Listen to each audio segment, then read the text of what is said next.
Hello and welcome to Broadcasting Scotland. I'm Elliot Johnston. We will shortly be joining Holyrood, where we'll be voting on the election of the First Minister of Scotland.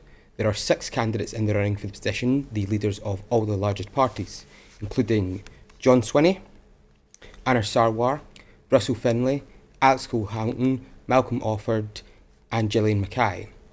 It is expected that leader of the Scottish National Party and current First Minister John Swinney will be elected to remain in the position.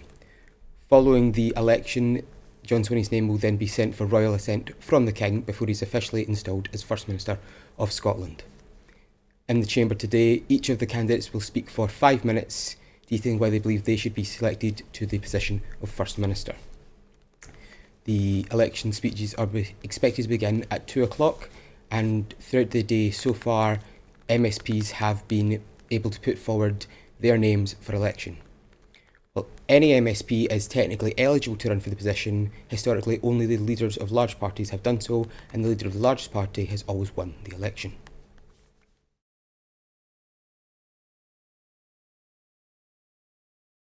Given that the Scottish National Party have won 58 seats at this election, their victory is to be expected.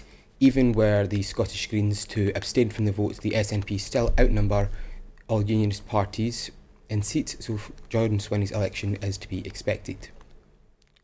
With the support of the Scottish Greens, however, they would have an overwhelming majority.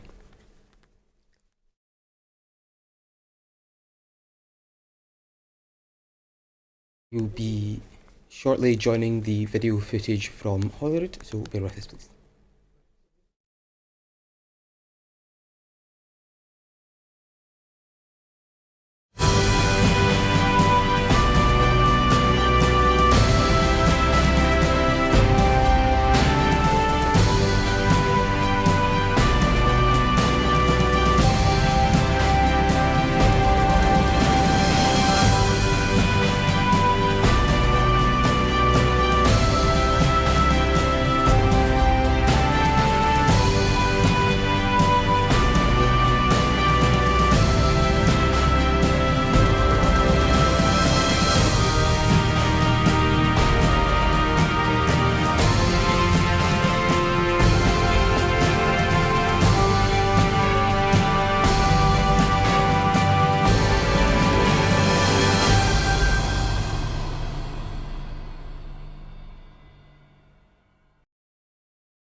For those of you who are just rejoining us, we will be now heading to the Scottish Parliament for the election of the First Minister.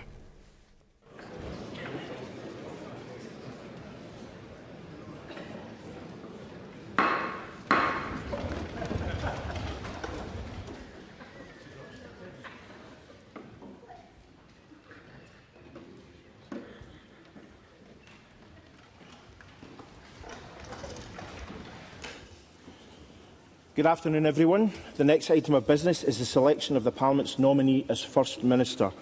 A note explaining the procedure to be followed this afternoon has been made available to all members. I have received 6 valid nominations for selection of the Parliament's nominee for First Minister and will now announce the nominations in alphabetical order. The nominations are Alex Cole-Hamilton, Russell Finlay, Gillian Mackay, Malcolm Offord, Anna Sarwar and John Swinney. I will ask each nominee to speak in support of their candidacy for up to 5 minutes, and after the nominees have spoken, members will be asked to cast their vote for the preferred candidate. A separate vote will be called for each candidate, and members can only vote once. When all voting has been completed, any member who has not yet voted will be invited to cast a vote to abstain. There will be a short suspension while the result is verified. I will then announce the results of voting. A candidate will be elected if an overall majority is obtained. If no majority is obtained, the candidate or candidates with the smallest number of votes will be eliminated. I would ask members to note that if we have a vote between only two candidates, all that is required is a simple majority for one of the candidates to be elected. Members may wish to record an abstention, and no account of those votes will be taken in establishing whether a simple majority has been achieved. We will then proceed to a fuller round of voting. So, for up to 5 minutes, I call on Alex Cole-Hamilton. Thank you very much, Presiding Officer. And I, for the first time, can I welcome you to your new place. Presiding Officer, I rise to speak to my candidacy for First Minister of Scotland in an atmosphere rather of hope more than expectation, because elections are a time of choosing. This no different than the last. But the last Scottish election that we have been through was in itself a time of choosing. It was an inflection point at which all of us are offered our instructions by the people who send us to this place. And it also represented the final spoke on the wheel of revival for my party. I'm heartily glad of that, coming as it did after the best general election result for our party in 100 years. Big council gains across the chamber. The Scottish elections last week represented a massive leap forward for the Scottish Liberal Democrats, both in terms of vote share and in terms of the number of seats returned. When looking at the constituency map of Scotland, Presiding Officer, we are the second party of Scotland. We've won in places that we have never, ever won before, and we have taken a massive leap forward and the best result for my party in nearly 20 years. And the measure of that achievement, I think, was summed up well by the Times when they wrote, and I quote, that in the final analysis, it was the Liberal Democrats who perhaps did more than any other party to thwart the nationalist march to 65 seats. Don't take it from me. This is the story of this election, Presiding Officer. As much as I respect John Swinney, he has only known regression in his time as party leader of the SNP. He has only gone backwards in his efforts and experienced electoral decline. And as the old Parliament rose and we were gavelled out of session, he could not have been clearer. He stated for the whole country to hear that if he was to achieve the mandate necessary to go about calling for a second independence referendum, then he needed the public at large to award his party with an overall majority. He fell well short of that. And in large part, it was because of Liberal Democrat gains in the villages and towns of this country he was rendered unable to deliver what he asked the people to give him. As such, I ask that we as a Parliament now lay those divisive issues aside. We put talk of the Constitution in the deep freeze and instead focus on the instructions that the people who sent us to this place have been manifestly clear that they want us to focus on.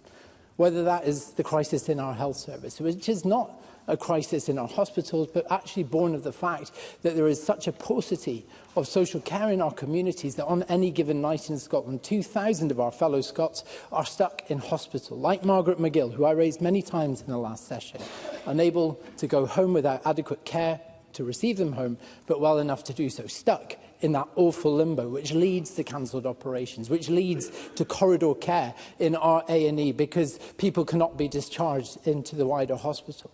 The fact that we all have constituents who've come to see us, sometimes in great distress because their young person or they themselves have been unable to get access to the diagnostics they need to diagnose particularly things around child and adolescent mental health on neurodiversity, told in parts of Edinburgh that they will have to wait 7 years for that. Or they're receiving care in crumbling hospitals that are no longer fit for purpose and in desperate need, not just of refurbishment, but in renewal in its entirety. We want to focus on lifting up Scottish education. We heard just this week the awful results of an EIS survey that shows far too many of our teachers at primary and secondary level are assaulted on a daily basis in their place of work. We want to support them by taking mobile phones out of classrooms and putting 2,000 pupil support assistants in to make sure that those newly qualified teachers have a job to go to, a stable, permanent job to go to. We want to drive down the cost of living by instructing an immediate programme of emergency home insulation to make sure that the coldest homes in Scotland, those most at risk of fuel poverty, are ready for that increase in the fuel price cap that we heard about today, and that those already at risk of fuel poverty, because they don't have a price cap to protect them in terms of heating oil, are protected with insulation as much as we can do to help them. And we need to get Scotland moving again. The early days of this election campaign, presiding officer, were bedevilled by a ferry crisis that brought our island and our coastal communities to their knees at a time when they needed our support. For all of these reasons, elections are about choosing. We offer a vision of hope and of change with fairness at its heart, and I humbly submit my candidacy for First Minister. Thank you. Thank you very much, Mr Paul Hamilton. 4 minutes 57 seconds. I'm impressed at your timing there. I now call on Russell Finlay for 5 minutes. I can beat that. Okay, congratulations on your election. I suspect today's proceedings won't be quite as exciting because, of course, this is largely a foregone conclusion. But I've put my name forward because it gives me the opportunity to put forward my vision for a better Scotland, for a Scottish Parliament that works on behalf of the people who put us here. John Swinney spent the entire election saying that he was going to win, and with a majority. And he said that winning a majority would be the trigger for another independence referendum. His relentless obsession with breaking up the United Kingdom is not what people want to hear. We know what matters most to the people of Scotland: the ever-rising cost of living, Scotland's stagnant economy, an NHS in a near-permanent state of crisis, the impact of immigration on strained public services. What they don't want is a distracting and painful return to the arguments of the past. Thankfully, John Swinney didn't get the majority he said was in the bag, and my party played its part in stopping him. The blue wall stayed blue as we won a hat-trick of seats across the south of Scotland. However, I was bitterly disappointed to lose so many valuable and respected colleagues in my party and beyond. And this is a very different Parliament to the one that came before. And when John Swinney is inevitably elected as First Minister today, he has some big questions to answer. He said he'll work with Sinn Féin to break up the UK, and that victims of IRA terrorism should, quote, move on. And I wonder if he understands the hurt that those comments have caused. And will John Swinney continue to put constitutional paralysis above good governance? When Scots tell him that a referendum is not a priority, as they did in another poll published today, will he listen? Presiding Officer, even without a majority, I fear that he won't listen, because independence will remain the only issue that really matters to him and his party. So here's what a sensible and responsible First Minister should focus on. Grow the economy, back business, don't attack business. Cut taxes for those who work hard and do the right thing. Fix our NHS, schools and other public services. On the economy, let's start with Scotland's world-leading oil and gas sector. The SNP opposes new drilling. John Swinney's party agrees with Labour that oil and gas should remain under the North Sea. Thousands of jobs are being lost, and this is absurd, especially in today's volatile world. Our country is going to need oil and gas for decades, not just for energy, but for manufacturing. And I asked John Swinney, does it really make sense for Norway to extract oil and gas from the same basin that his party wants to leave untapped? I think he knows the answer to that, and I make this promise today. The Scottish Conservatives will continue to stand up for oil and gas. We would get Britain drilling again. People in the North East know that we are the strongest challengers to the SNP, and we came within just over 1,000 votes of beating Stephen Flynn. And if pro-UK voters unite behind the Scottish Conservatives in Aberdeen South in a few weeks' time, we can beat the SNP again. Presiding Officer, we all have a duty to act in the best interests of the people of Scotland. This Parliament has an opportunity to transform Scotland over the next 5 years. A more dynamic and more prosperous Scotland should be our shared goal. A country of opportunity with more well-paid jobs, of lower taxes and less red tape, where hard work and aspiration are rewarded. So let's harness our proud spirit of innovation to get Scotland working again. Thank you.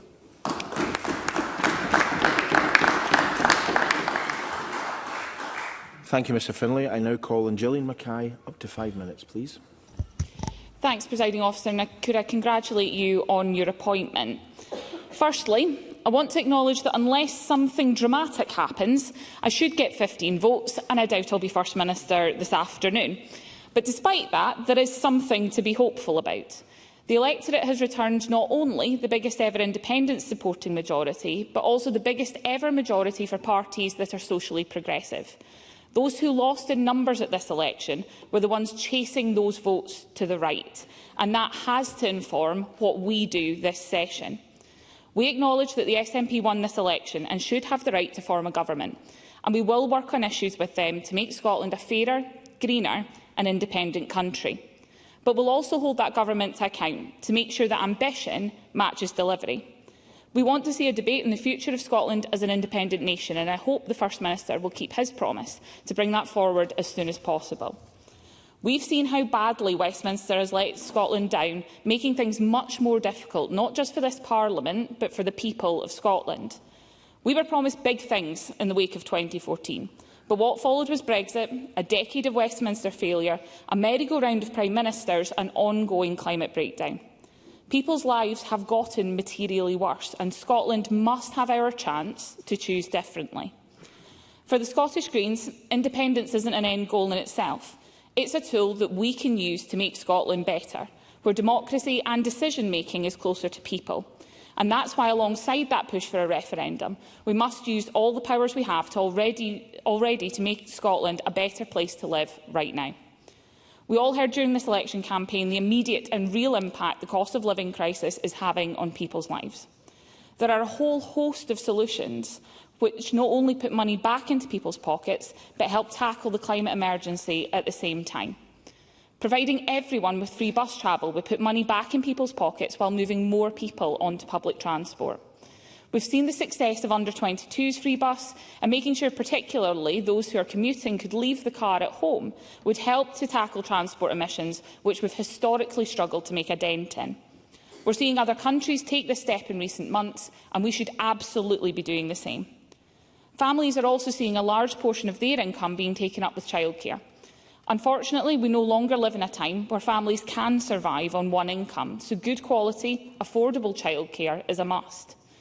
This, for us, has to be a universal offering, giving every child the same start and, crucially, making sure that the funding follows the child.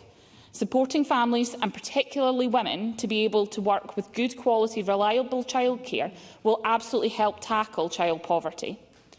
Crucially, we need to look at our tax system and how we tax wealth in particular to make sure we can afford these measures that will support so many across society.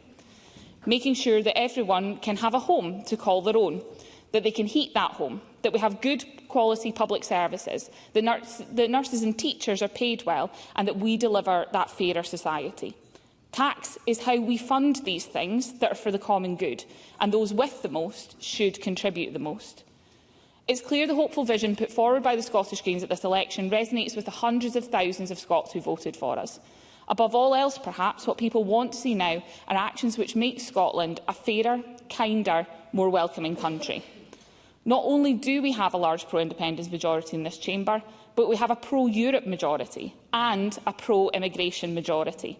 This is a Parliament which not only recognises the contribution of all Scots, old and new, but says Scotland's future is one which looks outwards, to our neighbours and friends across seas and borders. The people of Scotland need this Parliament to work collaboratively in the face of unprecedented crises to make people's lives better, both here and around the world. The Scottish Greens are ready to do that. Scotland is ready, so let's make that happen.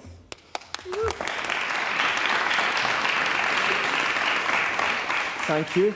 And I now call on Malcolm Offord for up to 5 minutes. Mr Offord. Presiding Officer, welcome to your place and congratulations on your appointment. You will be well aware that 250 years ago, Kirkcaldy-born Adam Smith published The Wealth of Nations. And today, Smith is revered around the world as the father of modern capitalism, explaining how a country can be prosperous and fair for the benefit of all its people. Sadly, in 25 years of devolution, Scotland has turned her back on Adam Smith. All we have seen from the SNP is record highs in tax and spend, and grievance stoked against the rest of the United Kingdom for cynical political gain. And now, in partnership with the Greens, we are seeing the politics of envy take root. Politics that maybe meant well, but which paid no attention to perverse incentives in housing, welfare and regulation, which have instead made housing scarce, driven businesses bust, put workers out of jobs and reduced tax revenues, impacting public services across the board.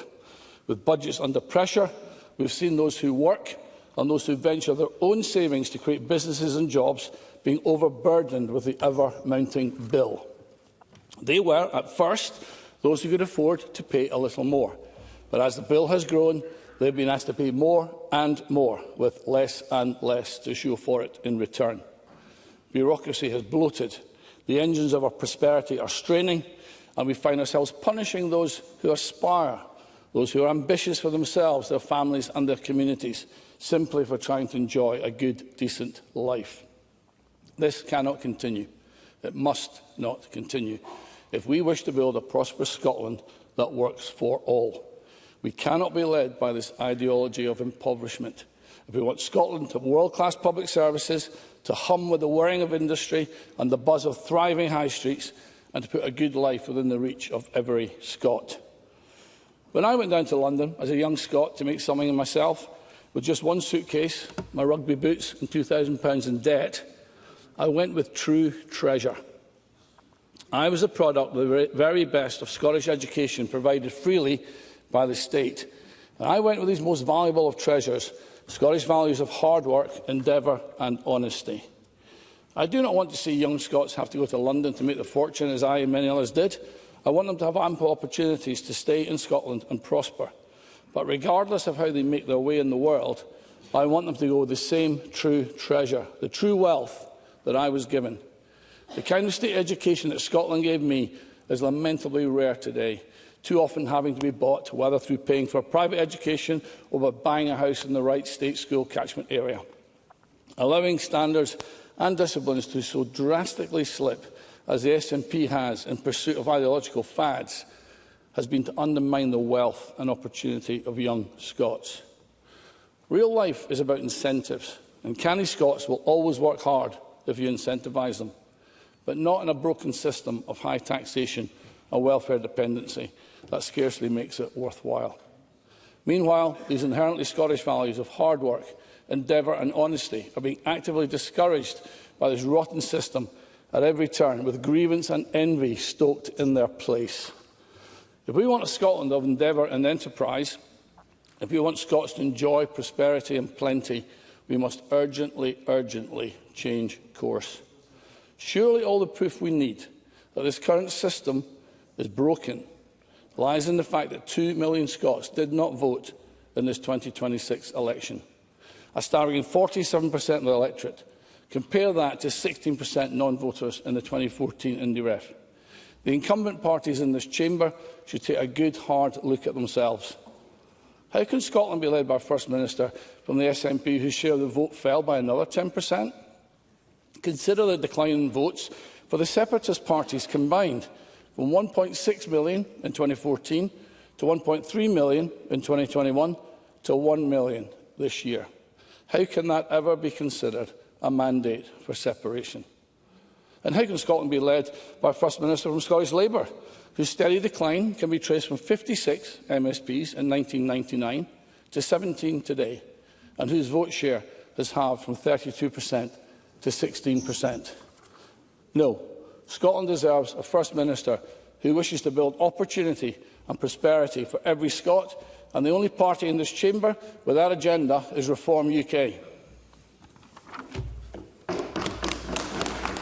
Thank you. I now call Anna Sauer, up to 5 minutes, please. Presiding Officer, I congratulate you on your election. I rise to make this speech in the knowledge that we already know the outcome of today's vote. I congratulate John Swinney and the SNP on their election win on May the 7th.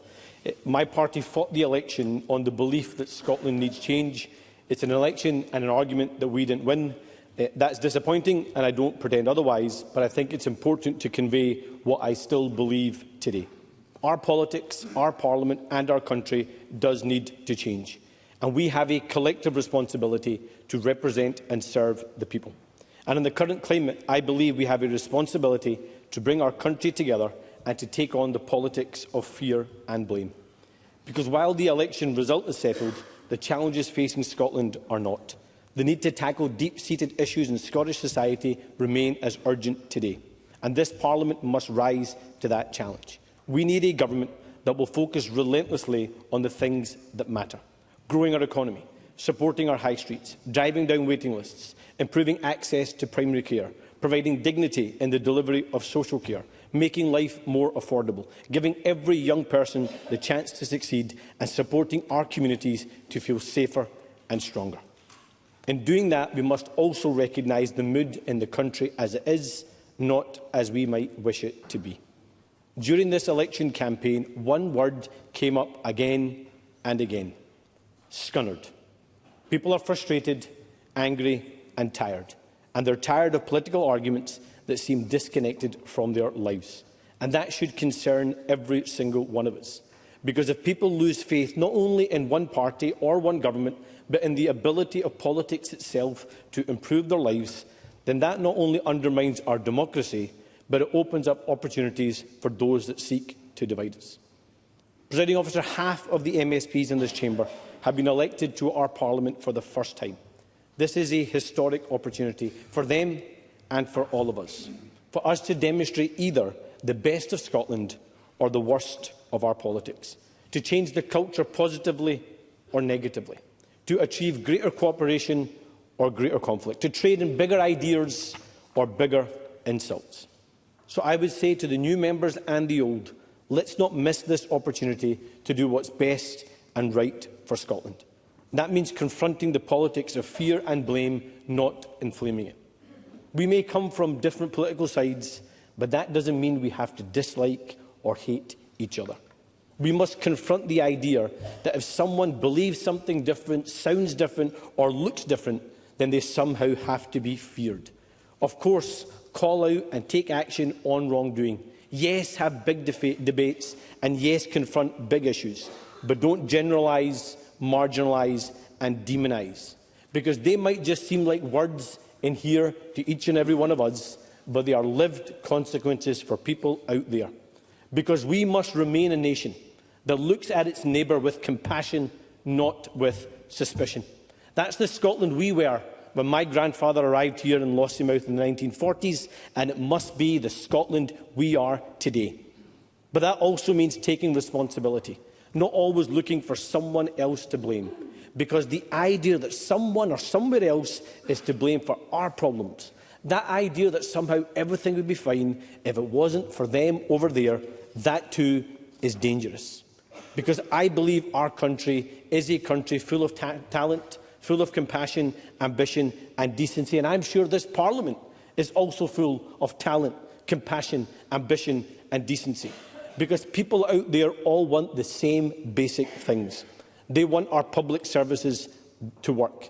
They want opportunity to be shared. They want communities to be supported. And they want a government to match the efforts they make in their lives every single day. So while I will not win this vote today, I will continue to argue for the kind of Scotland I grew up in and the kind of Scotland I want my children to grow up into. One that's based in an all of us, not an us versus them. Because our duty, every single one of us, is to come to this Parliament, to act and to serve and to deliver for the great people of Scotland. And let's get straight to work.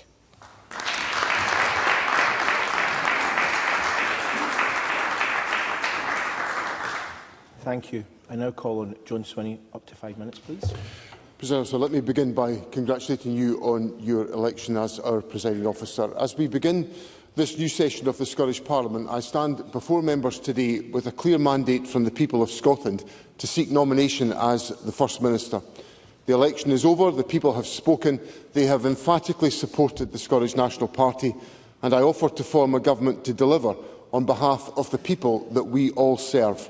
Not cautiously, not hesitantly, but with purpose, on the issues that matter most in the lives of our people. That is exactly what a government I lead will do. The challenges facing our nation are real. Families continue to feel the pressure of the cost of living. Public services continue to face significant demands. Events in Westminster and across the world continue to impact here at home, and many people are feeling the strain in their everyday lives. So this must be a Parliament and a government that meets the moment, not with incremental change, but with a clear sense of direction and an agenda that matches the ambition people have for this country.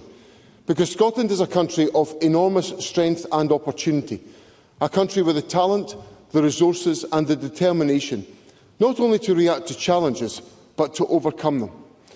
The government I lead will work to build a Scotland where families are supported through the cost of living crisis and where the pressures they face are eased, not ignored. A Scotland with a strong modern National Health Service that is accessible, resilient and there for the people when they need it. A Scotland where businesses grow, good jobs are created and economic opportunity exists in every part of our country. A Scotland with safe communities and secure energy. A Scotland that leads the way in clean renewables, protecting our environment and turning our natural advantages into lasting prosperity. A Scotland that is fairer, where we reduce poverty, tackle inequality and ensure that prosperity is shared. The government I lead will also press for the future of Scotland to be decided by the people of Scotland. The people have again returned a pro-independence majority to this Parliament, the largest ever elected. They have said with a resounding voice that decisions about Scotland's future should be taken here in Scotland. And I will ensure that the people have the right to decide on their own future. That is the agenda I offer the people of Scotland. It is ambitious, it is practical, it is ready to be delivered in this new Parliament with a new mandate and a government determined to get on with the job. I recognise, Presiding Officer, that no government delivers alone, and certainly not a government that alone does not command a majority in this Parliament. This Parliament contains strongly held and sometimes very different views, but I am confident there exists in this Parliament a majority for all of the policy proposals that I brought forward in the election. The challenge for me, which I readily accept if I am elected as First Minister, is to work in ways that enable that majority to emerge. So, in addition to setting out the policy direction of the government that I offer to lead, I also set out a willingness to work with others in this Parliament to seek agreement on measures that will improve the lives of people in Scotland. Over my years in this Parliament, I have seen this chamber rise to that challenge. Yes, we can disagree robustly, but we can also still work together to deliver for the people of Scotland, and in that respect I welcome the substance and the tone of Mr Sarwar's comments, because that is what Scotland needs of us at this moment. Not simply debate, but delivery. Not simply difference, but progress. And ultimately, it is by that progress that we will all be judged. Presiding Officer, I am ready to lead a government that meets this moment with clarity, energy and purpose. A government that takes action. A government that delivers. And a government that is always on Scotland's side. Presiding Officer, with the mandate we have been given, with a clear plan for the work ahead, and with a determination to deliver for the people of Scotland, I ask for the support of this Parliament to serve as Scotland's First Minister.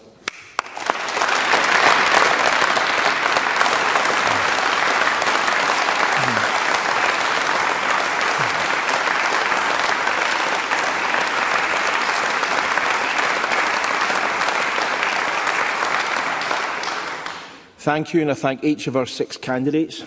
They were all very well behaved, none of them over time, and I hope that will be a lesson to all of you in this chamber as we move forward.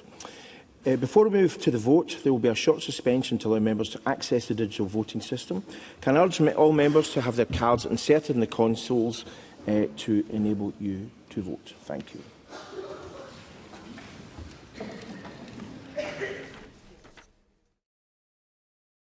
And thank you for staying with us. We're just back from Holyrood now after the speeches from the 6 party leaders attempting to win nomination to become First Minister of Scotland. It is expected that John Swinney will win this election due to his party's, due to him leading the largest party. However, there is still a lot to be gained from looking at the speeches from all of the candidates. Alex Cole-Hamilton spoke first for the Liberal Democrat Party, speaking of a resurgence in his party, not just in Holyrood but in Westminster as well, seeing their best showing in over 2 decades. And he also mentioned how the Liberal Democrats are the second largest party when looking at the constituency share. And he also spent time in his speech questioning whether or not John Swinney can really call this a majority given his vote share. Cole-Hamilton's speech ran largely on the theme of putting constitutional issues into the freezer, as he said, putting independence to one side and focusing on the issues that really matter to Scots. A lot of the candidates echoed these same few areas of focus: the NHS in crisis, growing the economy and fighting the cost of living crisis. Hamilton specifically also highlighted the wait times for child and adolescent mental health services, as well as issues facing teachers in schools. Moving on to Russell Finlay, the leader of the Scottish Conservative and Unionist Party. He opened his speech saying the event was a foregone conclusion that John Swinney was going to win, regardless of what was said. He again echoed many of those same few points about the NHS, about the cost of living and pushing for growth. Finlay echoed multiple times about wanting to support businesses and cut tax for, quote, people who work hard, but did not elaborate on what that actually means. And talked a lot about oil and gas, specifically in the North East, saying that the Conservative Party are the strongest supporters of oil and gas in Scotland. Thirdly, Gillian Mackay of the Scottish Greens Party highlighted in her speech that not only is this the biggest independence majority ever seen in the Scottish Parliament, but it's also the largest socially progressive majority seen in the Parliament's history, and hopes that will inform the way that the Parliament operates throughout this next 5-year session. She also echoed how the party will hold the SNP to account, despite having worked in a coalition with them in the previous Parliament. Mackay also spoke at length on the promises broken since the 2014 Brexit referendum and the continuous crises emerging from Westminster. She said, and I quote, "Independence is the end goal. Independence is not the end goal. It is a tool to make Scotland better." Throughout her speech, she also addressed changes she wished to see to the tax system and how we tax wealth, wanting to create a Scotland that is a, quote, fairer, nicer and kinder place, which she believes is a mandate put forward to her party due to the massive results they've seen in this election. Next, Malcolm Offord of Reform UK spoke. He opened his speech quoting the Wealth of Nations, saying that the First Minister and the Scottish Government have lost sight of Adam Smith's work. He claimed that we've been seeing policies of envy, or politics of envy, from the Scottish National Party and the Scottish Greens governance. They're looking for someone to blame and, quote, punishing those who aspire. He also spoke at length about taxes in Scotland, about how people are paying too much and receiving too little. And he does not want to see a future where young Scots have to go to London for opportunities as he did in his own youth. He also claimed that the spirit of endeavour is being discouraged and destroyed in Scotland. And he questioned how John Swinney can call his Colleagues, we will now votes share restart a majority proceedings and move to given voting. the votes they received. May I remind members that they must vote once only and must only use their yes button in the voting app when voting. So, again, vote yes, but only once. Once the voting for candidates is completed, members who have not voted for a candidate will then be given the opportunity to vote to abstain by pressing their yes button. I'll announce the result once all votes have been cast and verified. The first vote is for Alex Cole-Hamilton. Only members who wish to cast their vote for Alex Cole-Hamilton should take part in this vote by voting yes. No other member should vote, so members who wish to vote for Alex Cole-Hamilton should vote yes now, and you have 60 seconds.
Voting time has ended. Could any member who wishes to vote for Alex Cole-Hamilton and believes that they were unable to cast their vote, please advise by making a point of order. Will be returned to Holyrood. No one has done so, so the next vote is for Russell Finlay. Only members who wish to cast their vote for Russell Finlay should take part in this vote by voting yes. No other member should vote. So members who wish to vote for Russell Finlay should vote yes now. And again, you have 60 seconds. So the voting is now underway for Russell Finlay, leader of the Scottish Conservative and Unionist Party. As a reminder, in his speech, Finlay spoke about the cost of living crisis, stagnant economy, an NHS constantly in crisis, and issues of immigration. He said that John Swinney had done massive harm to the people of Scotland with his rhetoric surrounding independence, and he wants to build a Scotland focused on growth, supporting businesses, and cutting tax for, quote, people who work hard. He also spoke at length in his speech about oil and gas in Scotland, saying that the Conservative Party is the strongest party for supporting oil and gas in Scotland. He believes it is an insult that Norway is able to access the same resources that Scotland wants to be left alone in the same area of water.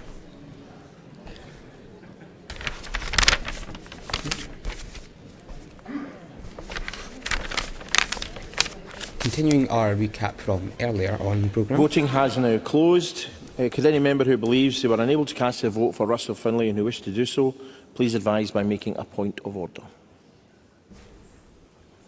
Okay, as no one has done, the next vote is for Gillian Mackay. Only members who wish to vote for Gillian Mackay should take part in this vote by voting yes. No other member should vote. So members who wish to vote for Gillian Mackay should vote yes now, and you have 60 seconds. That is the vote now for Gillian Mackay, leader of the Scottish Green Party. A recap of her speech, she spoke about how the Parliament has now elected its biggest ever socially progressive majority, not just independence majority, and she hopes that this will affect the politics and the system of governance and style of governance we see for the next 5 years at Holyrood. She also highlighted that her party will hold the SNP to account, despite previously working in coalition with them, and spoke of the repeated crises and broken promises we've seen since the Brexit vote. Mackay said that independence is not the end goal for the Scottish Greens, but it is a tool to make Scotland better. She also spoke briefly about providing further pushes to public transport and providing universal free childcare for all children in Scotland, as well as addressing the tax system and making Scotland a, quote, fairer, nicer and kinder place, which she believes that Scottish Greens voters have now provided an emphatic push for. Once again, could any member who believes they were unable to cast a vote on this occasion for Gillian Mackay but were unable to do so, please advise by making a point of order.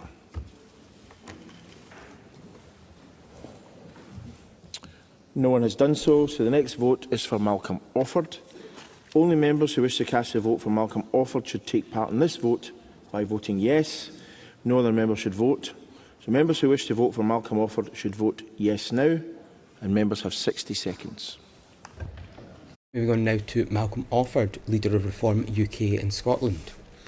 He opened his speech quoting The Wealth of Nations by Adam Smith, claiming that the Scottish Government had lost sight of his landmark work, and claimed that we have been seeing a, quote, politics of envy from the Scottish Greens and the Scottish National Party, and that the Scottish Government's policies have been punishing those who aspire. Much of Offord's speech concerned high taxes in Scotland, claiming that people are paying far too much and receiving far too little. He wants to create a Scotland where young people do not feel they need to leave the country to go to the likes of London, and wants to create more opportunities within Scotland. Part of this involves not only supporting business within Scotland, but also improving the education system. Lastly, Offord also questioned the First Minister, John Swinney, asking how the former First Minister, can call this a majority given the vote share his party received of only around 1 million votes. Ended. Can any member who believes they were unable to vote for Malcolm Offord but wish to do so, please raise a point of order. No one has done so. Only members who wish to cast a vote for Anna Sarwar should take place in this vote by voting yes. No other member should vote. So members who wish to vote for Anna Sarwar should vote yes now, and members have 60 seconds. Now is the voting for Anna Sarwar, leader of the Scottish Labour Party. During his speech, Anna Sarwar said that Labour is fighting for change and against the politics of fear and blame. Again, he highlighted issues such as pushing economic growth and fighting massive NHS wait lists, and said that, quote, people are tired of political arguments that seem disconnected from their real lives. During his speech, Sarwar also said that the amount of MSPs entering the chamber for the first time, the largest in the Parliament's history, is an opportunity for change and to create a new type of Scottish Parliament. Sarwar wishes to create an atmosphere of cooperation, civility and decency, where, despite disagreements, people across party lines can work together to create change and progress to deliver for the people of Scotland. During his speech, John Swinney thanked Anna Sarwar for the tone and message of his speech. Lastly, in his speech, Anna Sarwar said that he wants this government to move forward that delivers for everyone in Scotland, rather than creating an us versus them mentality and atmosphere. Could any member who believes that they were unable to cast their vote for Malcolm Offord please advise by making a point of order? Sorry, Freudian slip, Anna Sarwar. No one has done so. The next vote is for John Swinney. Only members who wish to cast their vote for John Swinney should take part in this vote by voting yes. No other member should vote. So members who wish to vote for John Swinney should vote yes now, and members have 60 seconds. And we'll now enter the final round of voting for Scottish National Party leader and current First Minister John Swinney. During his speech, Mr Swinney said that, quote, I stand here with a clear mandate, and that he believe that he will move forward to deliver for Scotland, not cautiously but boldly. Swinney said that people are feeling a strain, and that the change that the people of Scotland need will not come from incremental change, but instead from bold shifts and bold pushes. Many of the same issues were highlighted as in other leader speeches: the cost of living crisis, NHS waiting lists and economic growth. However, Swinney also spoke about energy security and independence for Scotland, creating an energy system that is world-leading and renewable to protect both the economic and environmental interests of Scotland going forward. He also spoke about how this mandate his party have received by being the largest party elected to Holyrood is a mandate for decisions in Scotland, decisions about Scotland to be made in Scotland. He ended his speech saying, "It is ambitious, it is practical, and we are ready to deliver." Please advise by making a point of order.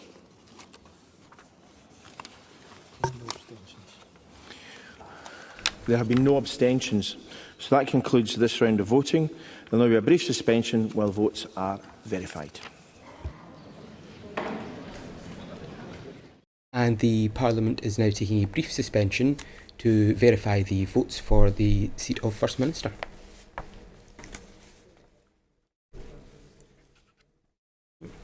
So, during his speech, John Swinney spoke about independence. However, it was not the overall theme of his speech. He spoke far more about delivering for the people of Scotland and about economic security, fighting the cost of living crisis, many of the issues echoed by other party leaders. While independence was a massive issue during the campaign, he's framed it within the speech as, much like Gillian Mackay said, not the end goal but the tool for delivering change and growth for Scotland. In this situation, it's not surprising, as he's wanting to foster cooperation with other parties. At the end of his speech, Swinney set out a willingness to work with other parties to deliver for the Scottish people, and even thanked Arna Sarwar for the tone and contents of his speech, talking about creating an atmosphere of decency and cooperation. Working with other parties is how the Scottish Parliament is designed. The very electoral system Holyrood uses is designed to prevent a majority and create a situation where parties are forced to work together. So the First Minister of Scotland outlining how he will do this and avoiding his most divisive issue is not a huge surprise or a huge departure. It is expected that John Swinney will win the First Minister position due to his party controlling the largest majority of seats, and they will push for an independence referendum. Gillian Mackay, during her speech, also spoke about an independence referendum, saying that she will be holding the First Minister to ensure that he does get that referendum through the door. John Swinney is expected to meet with the Prime Minister of the United Kingdom next month, and the topic of an independence referendum is believed to be discussed.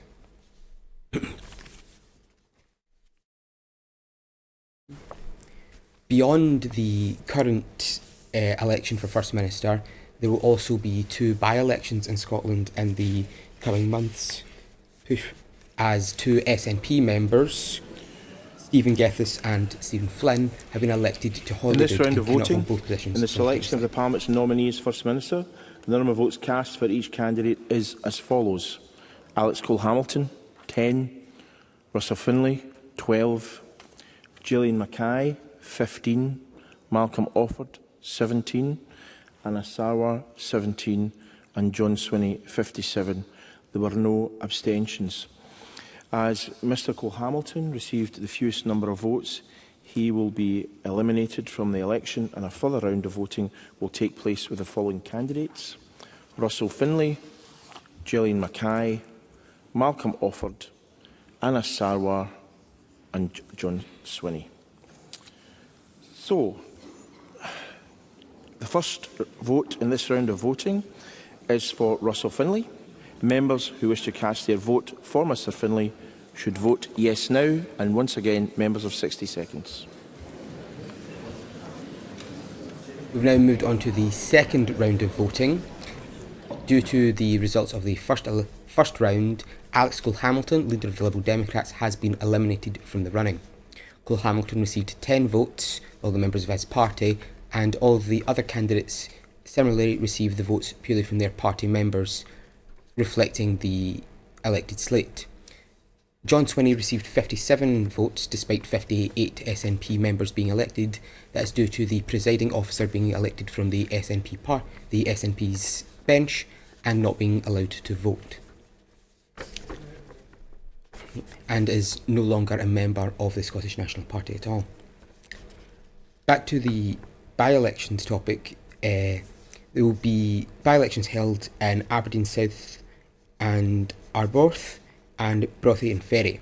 following the elections of the previous members of Parliament, Stephen Flint and Stephen Giffens, to the Scottish Parliament. Members are not permitted to hold seats in both Westminster and Holyrood simultaneously. Who wish to vote for Russell Finlay feels they have been unable to do so, please make a point of order now.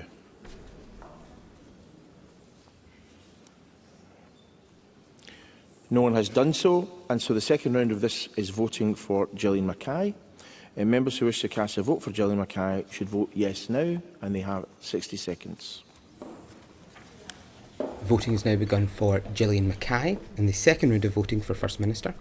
Mackay released a statement earlier today urging the First Minister to keep his promise of delivering a debate in Holyrood about the future of Scotland regarding independence on his first sitting day.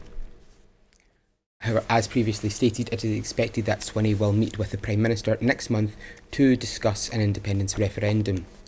Despite delivering an independence majority in Holyrood and the expected First Minister John Swinney pushing for independence, an official referendum on independence cannot be delivered without the approval of the Westminster government at this point. It is expected that Swinney will discuss this with the Prime Minister in attempts to either arrange a referendum or have the power to call a referendum devolved to Holyrood. The issue has been defining for not just this election but previous elections in the Scottish Parliament, with the Unionist and Independence camps constantly fighting back and forth on this primary issue. Those who are unable to cast their vote for Gillian Mackay and who wish to do so, please advise that they wish to make a point of order.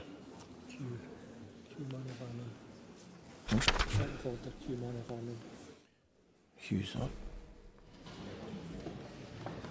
Point of order, Q Manavanan.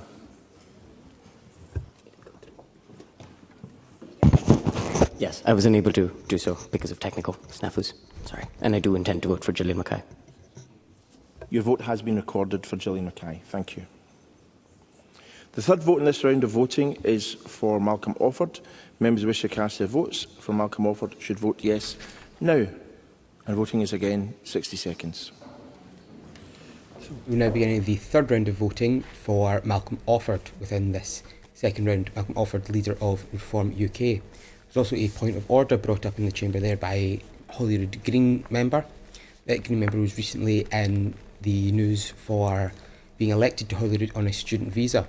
However, people on student visas are not barred from holding office within Holyrood at all, and the member will now be seeking permanent residence within Scotland. Back to our discussion on an independence referendum. The issue has become it's always been a large issue in the Scottish Parliament, but has become a far bigger issue since the 2014 initial referendum and since Brexit in 2016. As Gillian Mackay said in her speech to become leader in Holyrood just minutes ago, there has been constant lies, backpedalling and broken promises, as well as crisis after crisis since 2016. The issue of Brexit has pushed support for independence within Scotland and has made the issue a constant hot-button debate within Holyrood for the previous few governments. John Swinney is hoping to deliver this independence referendum as soon as possible, but as previously stated, that power lies within Westminster at the end of the day. Swinney is targeting 2028 for the delivery of this referendum, but it will all depend on negotiations with the UK government. However, as Swinney has said repeatedly, this Parliament has delivered an independence majority, and the... Unable to cast a vote for Malcolm Offord, please let me know by making a point of order.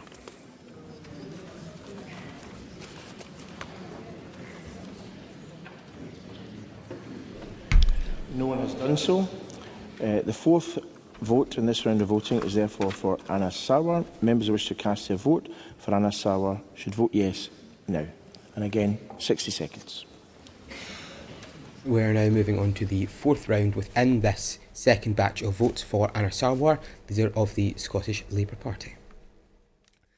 Back on our independence conversation, however, the First Minister, John Swinney, has believed that he will speak with the leader of Plaid Cymru, who's expected to be elected as the Welsh First Minister, as well as the leader of the Northern Irish Premier, leader of Sinn Féin.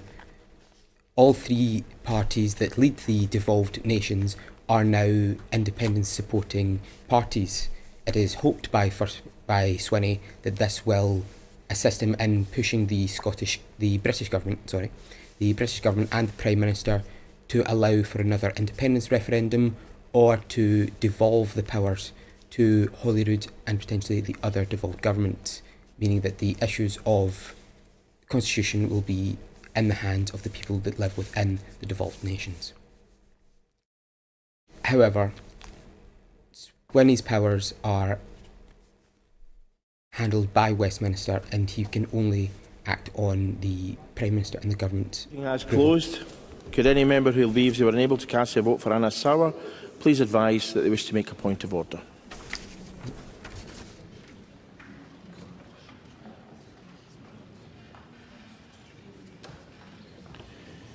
No one has done so, so the fifth vote in this round of voting is for John Swinney. Members who wish to cast their vote for John Swinney should vote yes now. And once again, 60 seconds. And we are now moving into the final round of voting within this second block for John Swinney, the current First Minister and leader of the Scottish National Party. A few minutes ago we spoke about a pair of by-elections that will be happening in Scotland soon, after the elections of Stephen Flint and Stephen Githens to Holyrood. Both men were previously members of the UK Parliament in Westminster. However, regulations do not allow a member to sit in both parliaments simultaneously. SNP Chief Whip Kirsty Blackman commented on the by-elections, saying, and I quote, "The SNP has acted in an orderly and timely fashion to allow these by-elections to take place as quickly as possible. After the chaos of the last week, maybe the Westminster parties could learn a thing or two from this example. Westminster's chaos comes at real cost. These by-elections are another chance to reject Westminster control and put Scotland's future in Scotland's hands."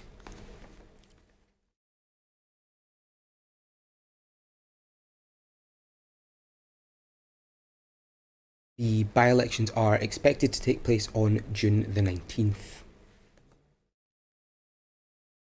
And there should be another by-election in Makersfield on the same day. Please make a point of order.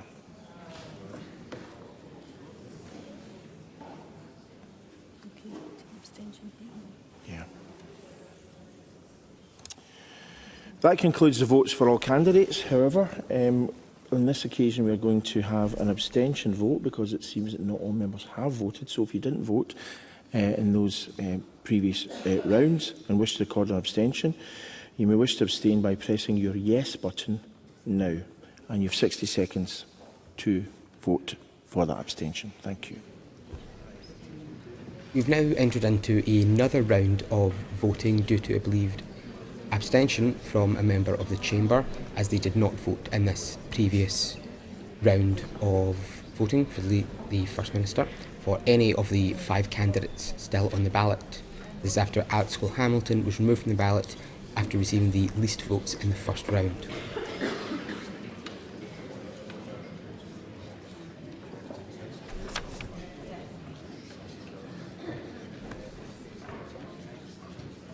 It is unclear at this point whether or not it has been a single member abstaining, or if multiple members or even a full party bloc have refused to vote following the elimination of the candidate from the Liberal Democrats.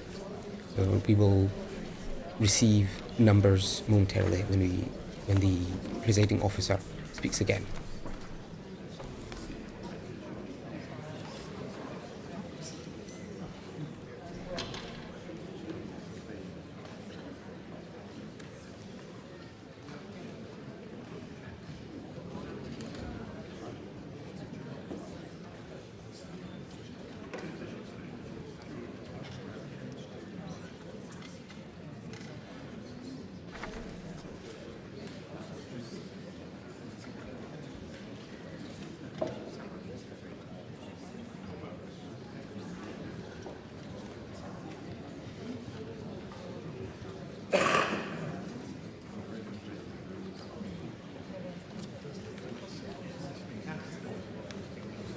Point of order, Ariane Burgess. Thank you, Presiding Officer. I pressed my button in error and it can be disregarded. I'm afraid we can't do that. Unfortunately, it has been recorded already. Apologies for that. But that's the rules. Mark Ruskell. Thank you, Presiding Officer. It appears that I was unable to vote for Gillian Mackay in an earlier round of voting. I don't think it was recorded, if you wouldn't mind checking that. The vote was for Gillian Mackay. Yes, it wasn't recorded, but you had the opportunity through a point of order at the time, as indeed one of your colleagues did, so I'm afraid that will not be recorded. And I should have said to Q, Manavan earlier on, that you should stand up to make your points of order. So, right, we're all on a steep learning curve here.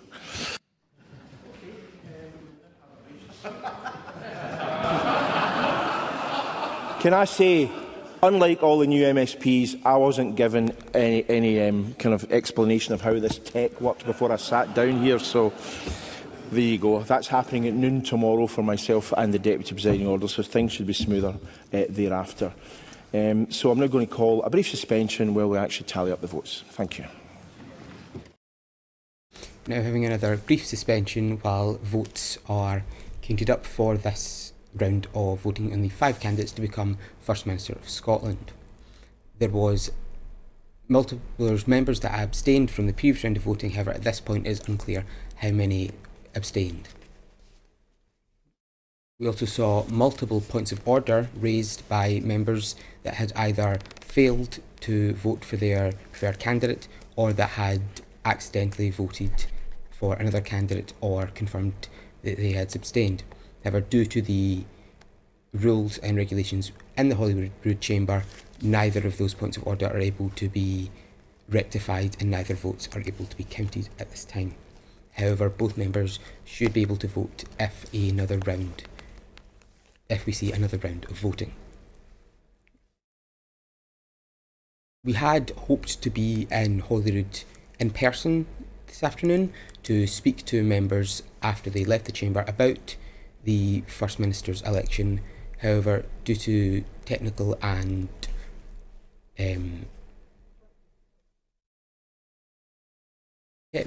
practical limitations, we were unable to make it there. And then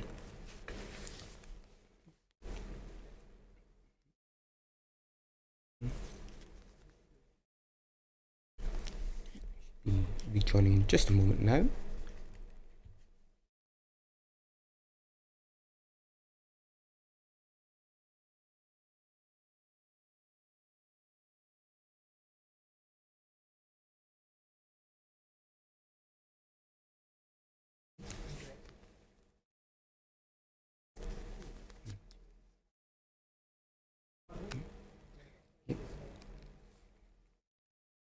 We spoke earlier about 2 by-elections that have been announced that will be taking place in Scotland next month after 2 SNP Westminster members were elected to Holyrood. There's also going to be a 3rd by-election happening down in Makersfield in England, where a Labour member has stepped down in an attempt for the current Mayor of Greater Manchester, Andy Burnham, to run for a seat in Westminster. Burnham is believed to be wanting to challenge Prime Minister Keir Starmer for his leadership of the Labour Party and thus for the position of Prime Minister of the United Kingdom. Over recent days and weeks there's been a lot of reporting and speculation regarding a challenge from within the Labour Party to Keir Starmer's leadership, especially centring around Wes Streeting, the former Health Secretary who resigned a few days ago, citing issues with Keir Starmer's leadership. And following the elections in Scotland, Wales and various English councils and mayoral elections. However, at this point, despite many members of his cabinet resigning, Keir Starmer has not announced that he will be resigning or laying out a pathway for resignation, and he has claimed that he intends to fight any challenge to remain in the position of Prime Minister.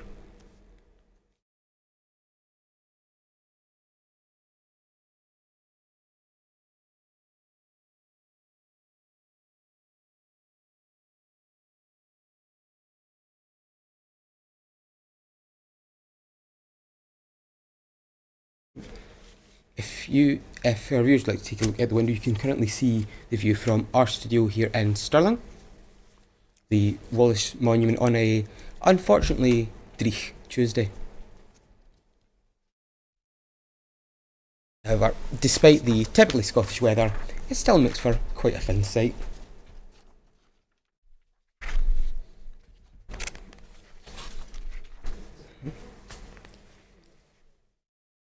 Regarding the potential challenges to Keir Starmer's leadership again, while Andy Burnham is running for this position and Wes Streeting has said that he will challenge, there has been a lot of talk about other potential challengers for the position, such as former Deputy Prime Minister Angela Rayner. Though, again, at this point, there is nothing. Candidate were as follows: Russell Finlay, 11; Gillian Mackay, 13; Malcolm Offord, 17; Anna Sarwar, 17; John Swinney, 57. So 115 votes were cast. As there were no overall majority, we will again go through a round of voting, but this time Russell Finlay will be eliminated. So the candidates that we have before us now are Gillian Mackay, Malcolm Offord, Anna Sarwar and John Swinney. So in this round, the first vote will be for Gillian Mackay. So only members who wish to vote for Gillian Mackay should take part in this vote by voting yes. No other members should vote. So members who wish to vote for Gillian Mackay, please vote now. And once again, you have 60 seconds. As the presiding officer just said, they will now be moving on to a third round of voting for the position of First Minister. This is following the elimination of Alex Cole-Hamilton, leader of the Liberal Democrat Party, in the first round of voting, and the elimination of Russell Finlay, leader of the Scottish Conservative and Unionist Party, in the second round, due to receiving the least number of votes in the respective rounds. Voting is currently for Gillian Mackay, leader of the Scottish Greens.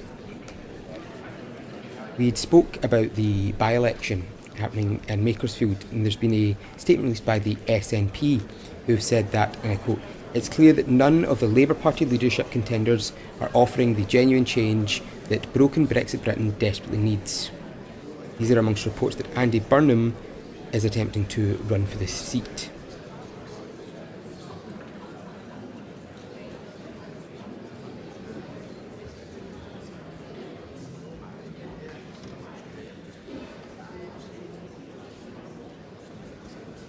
Colleagues, the vote is closed. Could any member who believes they were unable to cast a vote for Gillian Mackay please advise by making a point of order now?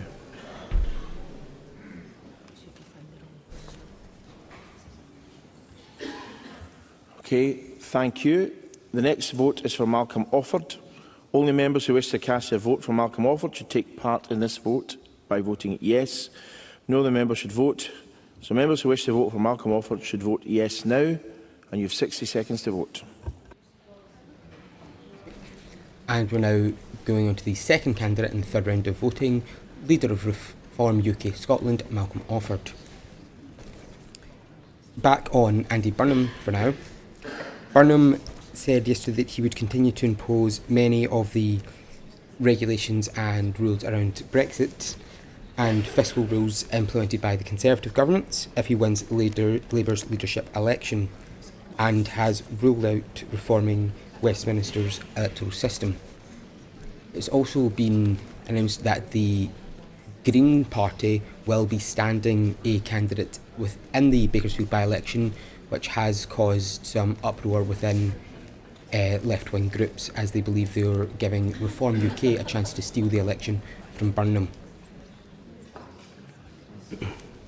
There's also been a lot of discourse within the Labour Party regarding the prospective leaders' opinions regarding Europe and moving back on certain Brexit ideals. As voting has closed. If any colleague feels that they wanted to vote for Malcolm Offord but were unable to do so, please make a point of order now.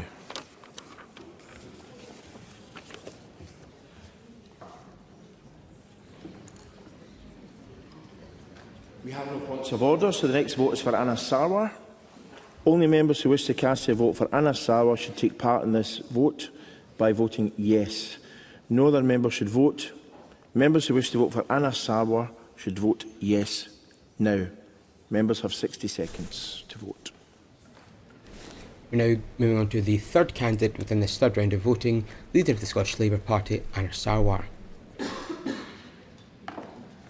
A statement regarding Burnham's attempt to run for leadership has been made by the SNP MP Kirsty Blackman, who said, and I quote, "It's clear that none of the Labour Party leadership contenders are offering the genuine change that broken Brexit Britain desperately needs. The news that Andy Burnham is already planning to reward his cronies with plush jobs in Downing Street shows that Westminster is incapable of real change. It's a resolving door of failure and a repeat of the same cynicism that plagued Keir Starmer's government." This is in reference to George Simons, the MP who is expected to step down so that Burnham can run for his seat, and Burnham's expected to then reward him with a government job, according to sources. The attitudes towards Europe and the EU within the Labour Party have been causing division for some time. Wes Streeting has suggested that he would like to work with the EU more closely, and Keir Starmer, over his 2 years in power, Could any colleague who wish to vote for Anna Sarwar but feel they were unable to, please make a point of order now.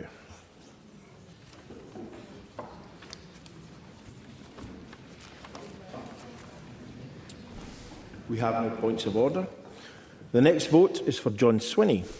Only members who wish to cast a vote for John Swinney should take part in this vote by voting yes.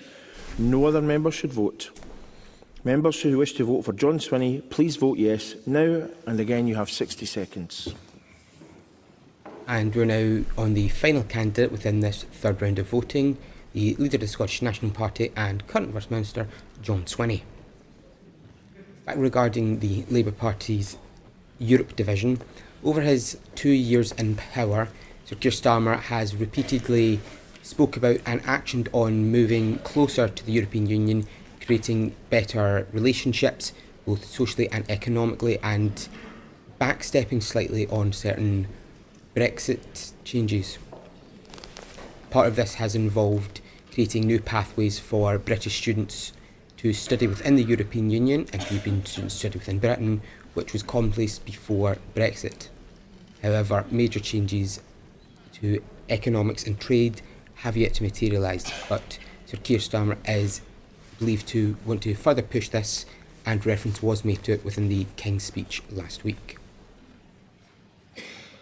Burnham, however, is believed not to have such a pro-EU push. However, that would remain to be seen if he were to. Voting is ended. Could any member who believes they were unable to cast their vote for John Swinney and who wishes to do so, please advise by making a point of order now.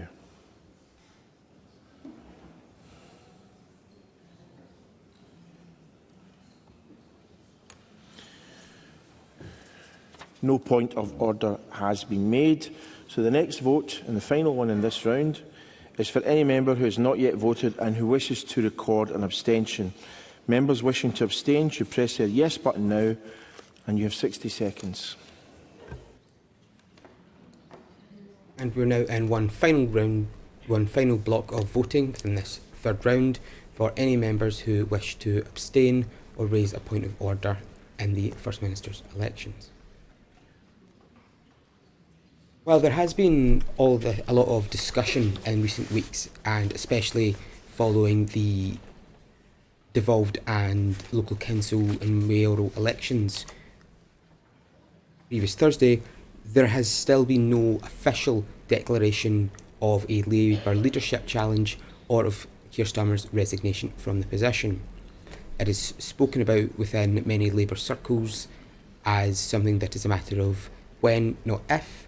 However, Keir Starmer himself has said that he will fight any challenge.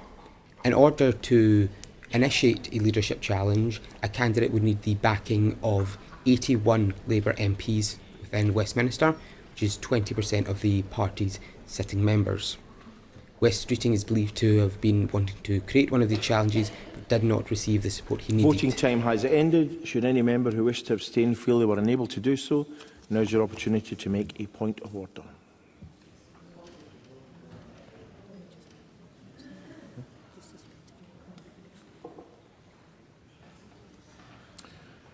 There are no points of order, so that concludes this round of voting. There will now be a brief suspension while the votes are counted and verified.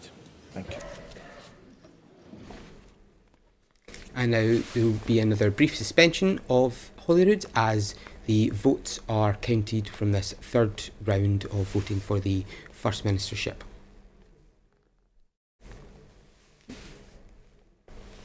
And we're now going to play a short video break while we wait for these results of this round.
Welcome back.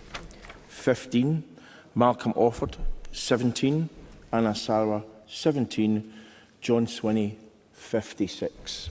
105 votes were cast, and as John Swinney has secured more than half of all the votes cast, I declare that he is now the First Minister of Scotland, and I'd like to congratulate him.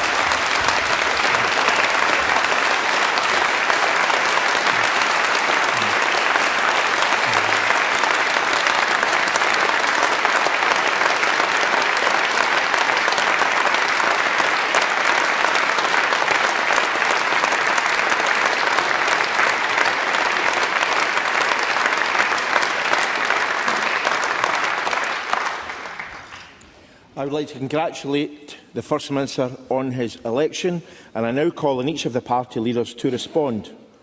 Mr Anas Sarwar. Thank you, Presiding Officer. On behalf of the Scottish Labour Party, I congratulate John Swinney on his election as First Minister. I wish him well in office and do so sincerely. To serve as First Minister is a great privilege, but also a profound responsibility. And to hold that office at a time of such uncertainty brings to the role an added weight and an added responsibility. And we must all collectively in this Parliament rise to the challenges facing this new session of our Parliament. And to meet the challenges before us, we will need a new spirit of unity and cooperation where we agree, not just to shout louder when we disagree. That is what the people of Scotland demand, and that is what the people of Scotland deserve from their national Parliament. Because the need for action cannot be clearer. Scotland still has an NHS under severe pressure, with patients waiting too long in pain and families struggling to access the care when they need it. Scotland still has family budgets under real strain, with too many people feeling they are paying more and getting less. And Scotland still has young people anxious about their future and communities that feel left behind by a politics that too often seems remote from their lives and the people across this country. Those are the realities facing this Parliament that has now been elected, and those realities demand seriousness from all of us. And my party and I will approach the new session of Parliament with that seriousness. Yes, we will hold the Government to account for the promises it has made. Yes, we will challenge where it falls short. And yes, we will hold its feet to the fire in the name of the people of Scotland. And of course there will be matters on which the First Minister and I profoundly disagree, and we will not be shy about saying so. That will be our responsibility to say that clearly and without hesitation. But there will also be areas where this Parliament has a duty to rise above old habits and take action where we agree to make sure we are getting things done for Scotland. This country does not need 5 more years dominated by grievance, division and fallouts, while the pressures in people's lives continue to mount. It needs a Parliament focused on delivery.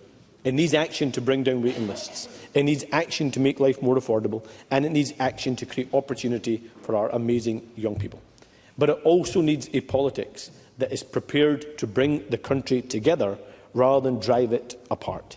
It needs politics that will confront the politics of us versus them, and also the culture of fear and blame.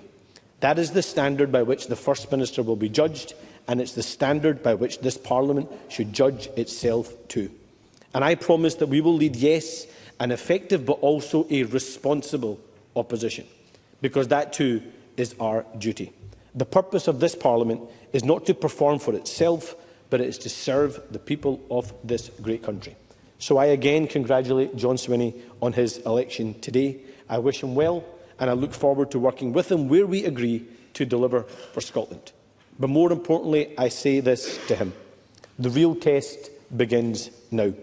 Of course, this will be a moment to celebrate victory, but it must be more than just a celebration of victory. Now must be the moment that we focus on delivering for the people of Scotland, and we wish him well on that endeavour.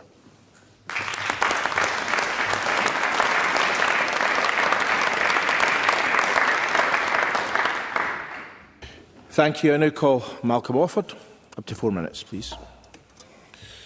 So on behalf of Reform UK, I wish to offer my congratulations to John Swinney on being appointed as First Minister of Scotland. It's a historic moment for him and a great responsibility for that office. Indeed, heavy is the head that wears the crown.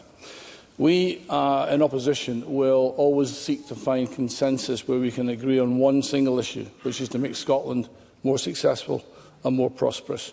We will always seek to support policies that do that. But where we find policies that do not deliver that, we will scrutinise and challenge, and that is the role that we will take upon ourselves in this chamber. The agenda to make Scotland more successful has to deal with a number of core issues, which of course we debated at length during the election. There is no question that tax is too high and too complicated in Scotland. We know right now, for example, that in the NHS we have care workers managing their workflow to try and avoid being dragged into higher tax bands, and this is unnecessary and needless. So this needs to be looked at, and if the SNP come forward with solutions on that, we will be supportive, because we believe we will raise more tax revenue if you reward the people of Scotland and incentivise them to do so.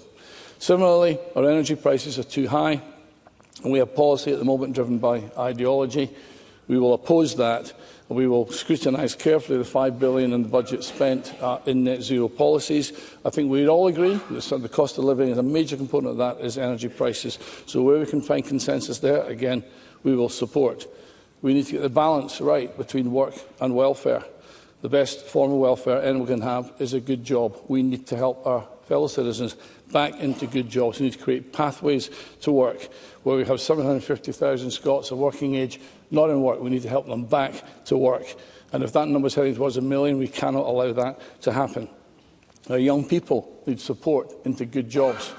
We need to challenge whether we should be sending 50% of young people to university. Maybe we should be thinking more about college training, apprenticeships. We need good jobs that will not be taken away by AI, where young people can make a start in life and we have real serious jobs, whether that be a welder, gas technicians, lab technicians, care workers, etc. So any policies brought forward to support that, we will again support. Immigration needs to be fair and controlled. I would urge the SNP to restore the local connection rule and give priority need to local people so we have cohesion in our local communities. And in the NHS, we know that 93% of Scots say it needs reform and that we need greater access to GPs and we need to deal with early discharge again. These are areas that we will support where the SNP come forward with that agenda. And in terms of value for money, I think it's interesting to note that all the parties agreed that quangos are out of control, there's too many of them, costing too much. There's also a demographic deficit, and so therefore we will support measures value for money. The idea here is the election campaign that we all conducted in a spirited manner. We actually did find in a number of those debates that we agree on some of these issues. So therefore let's work together on these issues, but make no mistake, the role of Reform UK, the 70 newly minted MSPs who have come in here with one thing and one thing only, which is to drive forward an agenda that makes Scotland more successful and more prosperous, and will support any government that delivers that.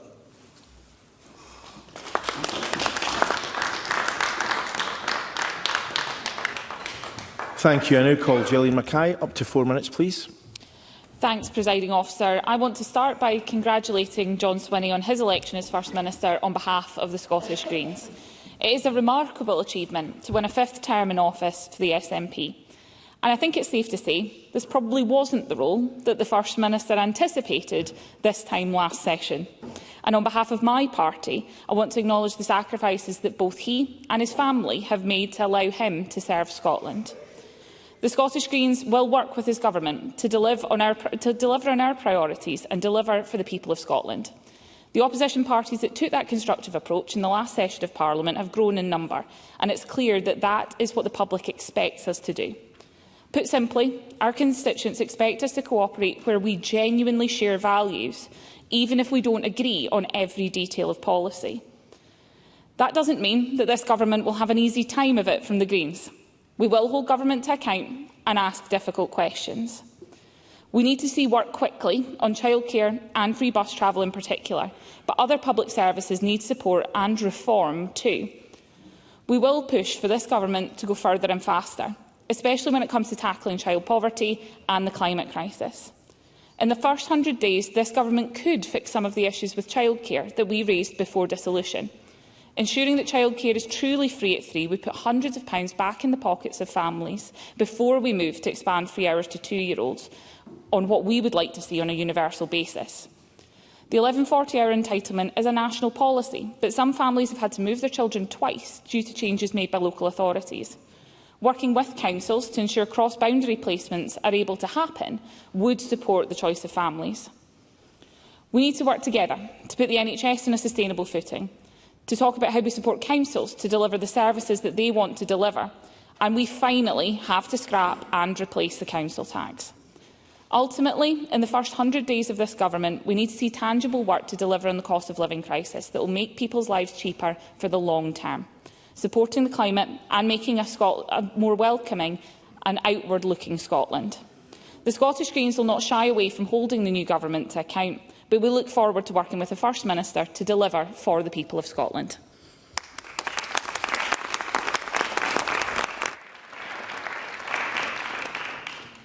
Thank you. I now call Russell Finlay. Up to 4 minutes, please. Presiding Officer, I and my party sincerely congratulate John Swinney on his re-election as First Minister. I commit to working constructively with him and his ministers when offers to do so are made in good faith. Now, John Swinney and I fundamentally disagree on the future direction of Scotland. In my opening remarks, I set out a vision for a more prosperous Scotland at the heart of the United Kingdom. Now, John Swinney isn't short of people offering him his advice, but I asked him to hear me out about what I believe should be our collective focus. People desperately need some respite from endless SNP and Labour tax rises. Growth and prosperity flow from educating our young people, creating opportunity, nurturing aspiration, rewarding success, and giving businesses the space and the support to thrive. And economic growth is going to be absolutely critical.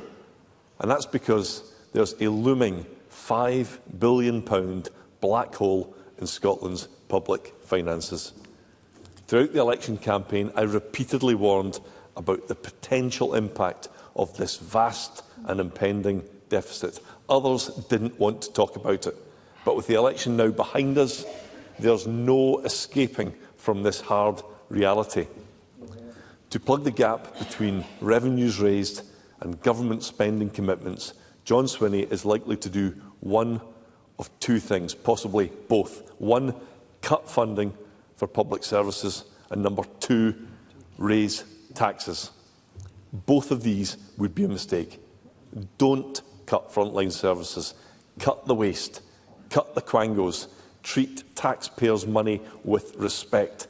And cut a benefits bill that is unaffordable and unsustainable.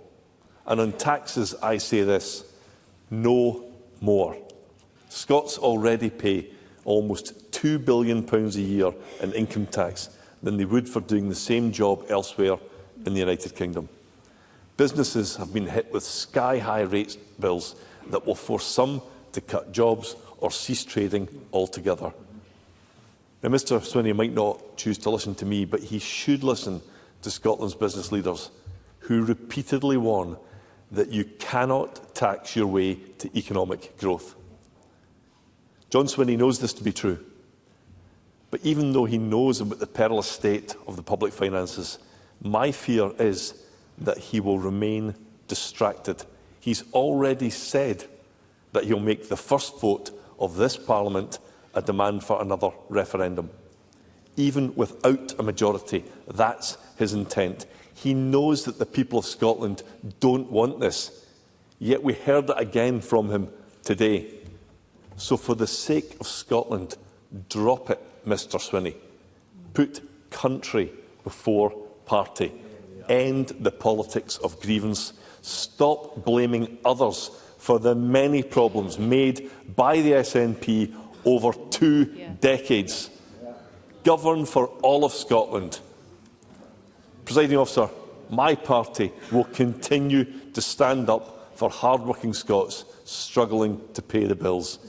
We will be honest about the hard choices that lie ahead, and we will work tirelessly to hold this government to account. Thank you.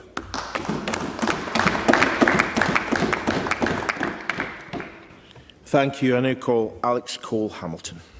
Thank you very much indeed, Presiding Officer. Presiding Officer, we each of us, the 129 MSPs sworn into this Parliament last week, and all the former MSPs that I see scattered in the public gallery, know what it feels like to be elected to serve your community. It is a pretty awesome and wonderful experience. I can only imagine what it must feel like to be elected to serve your country, to lead it. I congratulate, therefore, John Swinney. This is an immense moment of personal pride to him, I know, but it will be to his family and his friends in the gallery today, and I congratulate all of them. More than a quarter of a century ago, the architects of this chamber, of this Parliament, of the precepts and all of the rules that we follow in this place, agreed that this was a building to be forged around consensus, around the pursuit of respectful compromise where it could be found. All too often we have fallen short of that ideal, and as I said in the closing hours of the last Parliament, the promise of this new session is something where we should reach for that compromise where we can find it. Because right now, trust in politics is at an all-time low. People are tired and they're frustrated. They are right to be, because they look to this chamber for answers about why they can't get their operation, why their child's classroom is not as good as it used to be, or why their education standards are falling down the international league tables, why they can't get access to care at the first time of asking. And yet they've seen the division and the rancour that holds back so much of this chamber. So we owe it to them to try and lay as much of that aside as possible. I said throughout the campaign that the change that Scotland really needs is a change of government, and I still believe that to my fingertips. But while the question of who governs us is now settled, I recognise that the SNP will control this Parliament for the next 5 years, and I make an undertaking to them that where we can, Liberal Democrat MSPs will strive to get things done, because that is what we got elected to do. And this is where I lean into the words of an unlikely supporter of the Liberal Democrats. When Kemi Badenoch said that you think of a Liberal Democrat as somebody who turns up and fixes your church roof. Guilty as charged, presiding officer. That is exactly what we stand for in our communities. We sweat the small stuff, like who takes out the bins or sorts the potholes, but we will always reach for policy that deals with the big issues of our time, like the crisis in our social care service, in our health service, the crisis in our educational institutions, both higher education, primary and secondary. We will reach for policy that helps people half a world away that we may never meet, because that is what Liberal Democrats fundamentally believe, that we are communitarians, both in the local communities that we are elected to serve, but also in the global community in which we find ourselves. This is a proud day for John Swinney, and I'm sure that I take him at his word when he says he will look for consensus, and I will offer that where we can find it, but we're not afraid to say no as well, as we have done many times in the past. John F. Kennedy said once to a White House Correspondents' Dinner that no republic can succeed or administration can survive without fierce debate and criticism. And we will offer that when it is merited. It will sometimes be fierce, but it will always be liberal. But we will never be big enough, too big, to reach for the consensus that improves the lives of the people that gave us our instructions and sent us to this chamber. So I congratulate him and his party today and offer that commitment to reach for consensus where we can find it. Thank you. Thank you. And for up to 10 minutes, I now call on Scotland's new First Minister, John Swinney. Presiding Officer, it's a profound honour to accept Parliament's nomination for the office of First Minister, and I thank Parliament for its support, and I thank the leaders of the opposition parties for the generous comments that they have made. I realise that they will have their criticisms to make. I'm sure there will be many of them in the years to come, but I look forward also, and I will cover more of this in what I say today, to working collaboratively to advance the interests of the people of Scotland with others. I commit myself today to upholding the standards and the ideals of this Parliament, as I have done throughout the 27 years in which I have had the privilege to serve as a member of this Parliament. And I commit myself to lead a government which meets the aspirations of the people that sent us here. Public service demands so much of all of us. And as we begin this parliamentary session, I pay tribute to the commitment of all members in being prepared to serve the people of Scotland. Although we volunteer for this task, we do so knowing that our public service has an implication for those close to us. I'm immensely grateful to all of those who have helped me to reach this point today, of whom there are too many to mention, but a large number of them are here in the gallery today. A particular burden is carried by my family, who, as Alec Cole-Hamilton has mentioned, might reasonably have expected me to be slightly more available for them than I am these days. To each of them, I express my thanks for their love and their support. Every day, I am supported in what I do by my wife Elizabeth, who demonstrates a strength, a tenacity, a determination in the face of increasing adversity and challenge that is awe-inspiring. Elizabeth's approach to life is, of itself, a very valuable example of how to act to any First Minister, especially her First Minister. I literally cannot offer myself to be the First Minister of Scotland without the sacrifices that Elizabeth is prepared to make, and I acknowledge and thank her for that this afternoon.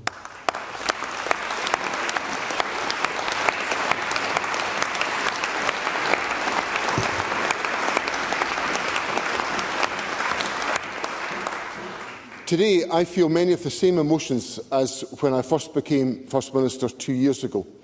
The same sense of humility, the same profound awareness of the weight of responsibility, and also the remarkable privilege of holding this office. But today is very different from the moment that I stood here 2 years ago to accept office as First Minister. I stand here today at the start of a new Parliament, with a resounding personal mandate from the people of Scotland.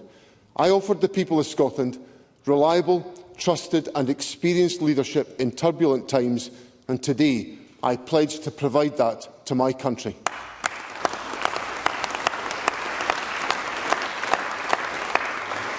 The people have chosen a government that is firmly on their side, a government that listens to them and turns their personal priorities into national ones, and a government that acts decisively on the breadth and scale needed to meet those challenges.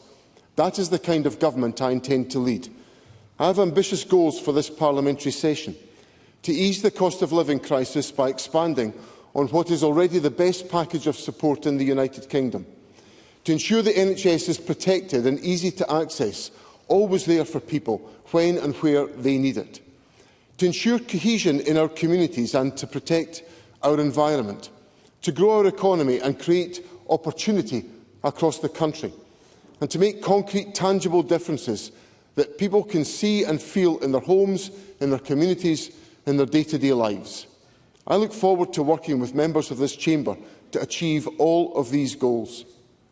I'm aware that we'll be working in a much different Parliament than the ones that have preceded it.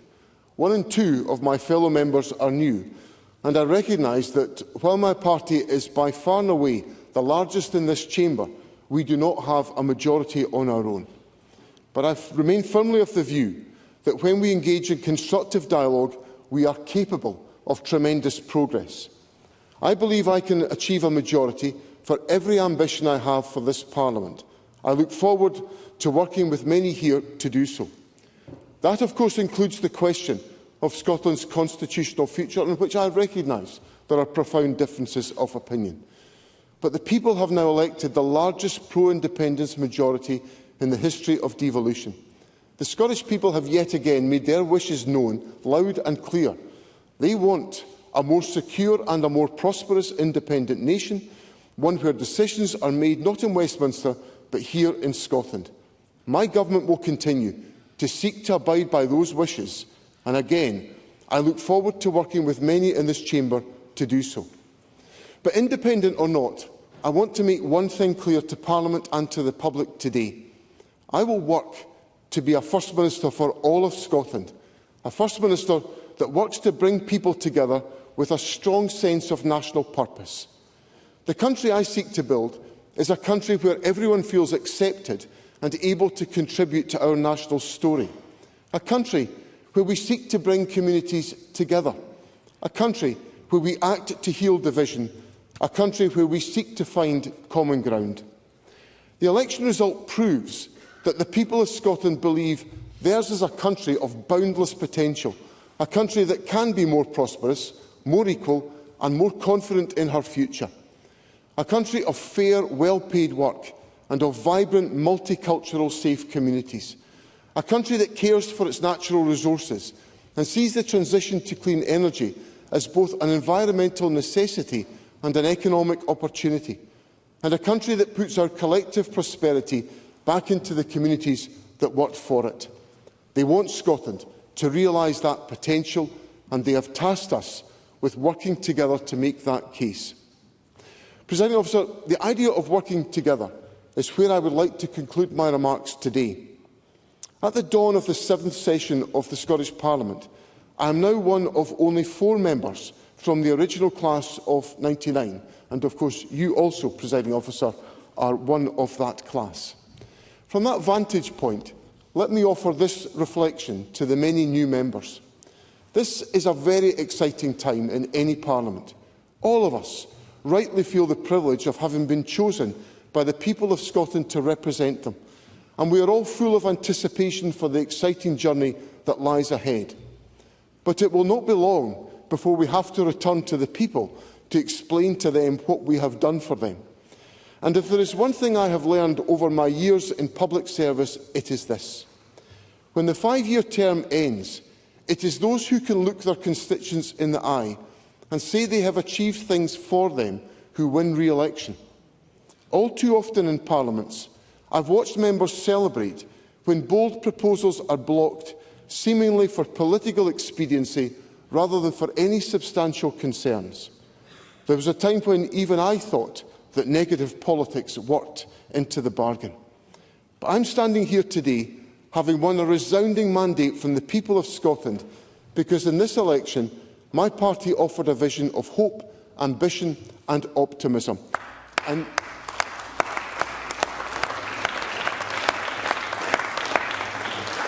And now, Presiding Officer, I offer to work across party lines to deliver our agenda.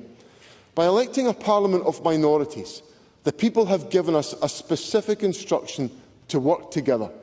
Voters value cooperation among their politicians. They want to see more of it. And in this Parliament, I will work to see more of it too. Presiding Officer, I gratefully accept the opportunity to serve as First Minister. It is the greatest privilege of my life, and I promise to work every day to repay the trust that the people of Scotland have placed in me.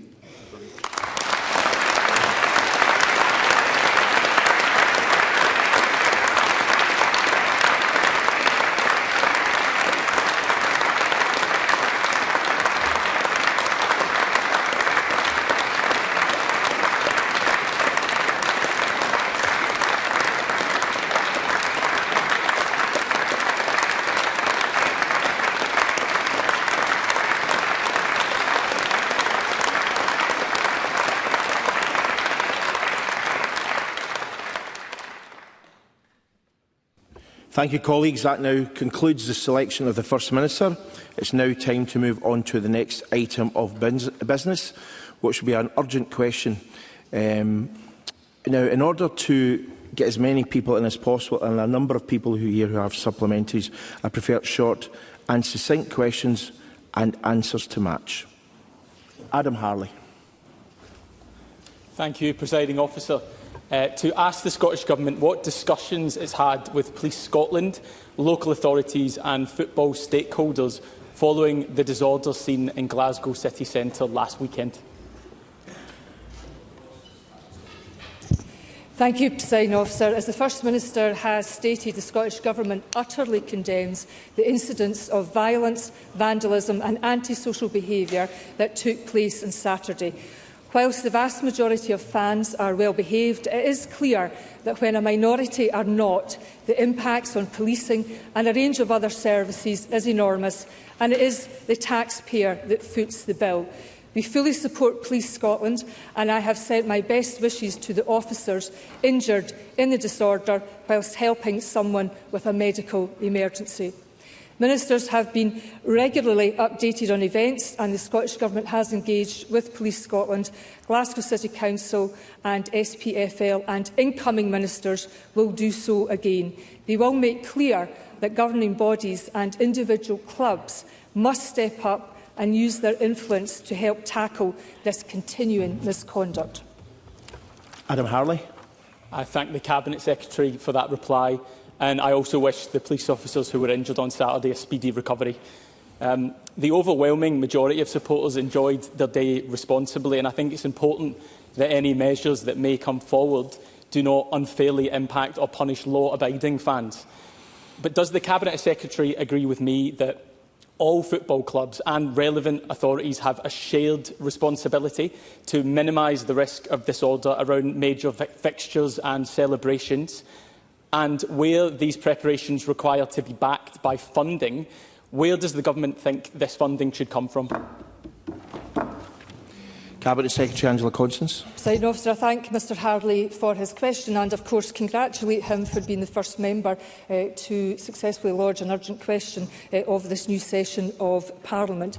He is quite correct to state that the majority of sports fans and football fans are law-abiding facilities, but we have seen the consequences when the mindless minority impact on our communities, on our policing, and this cannot be tolerated.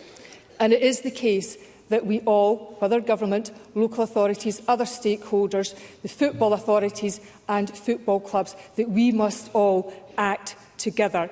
But it is clear to me, because I stand here before you today as the Justice Secretary, and it is clear to me that if there had been a managed, organised celebration, that the impact on policing would have been much less than it was. Police Scotland had to deploy over 900 police officers and, of course, 2 of their officers were significantly harmed.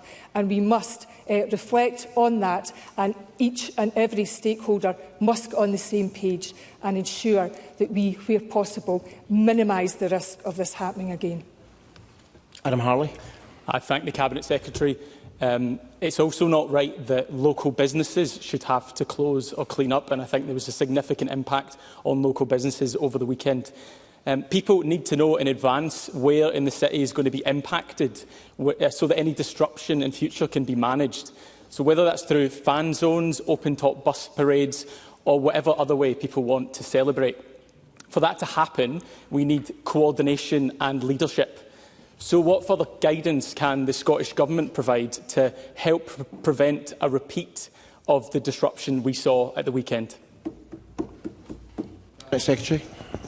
Presiding Officer, it is useful to note 2 things. Firstly, if the result had been different, that there was a well-planned and coordinated arrangements for a celebration in Edinburgh to take place.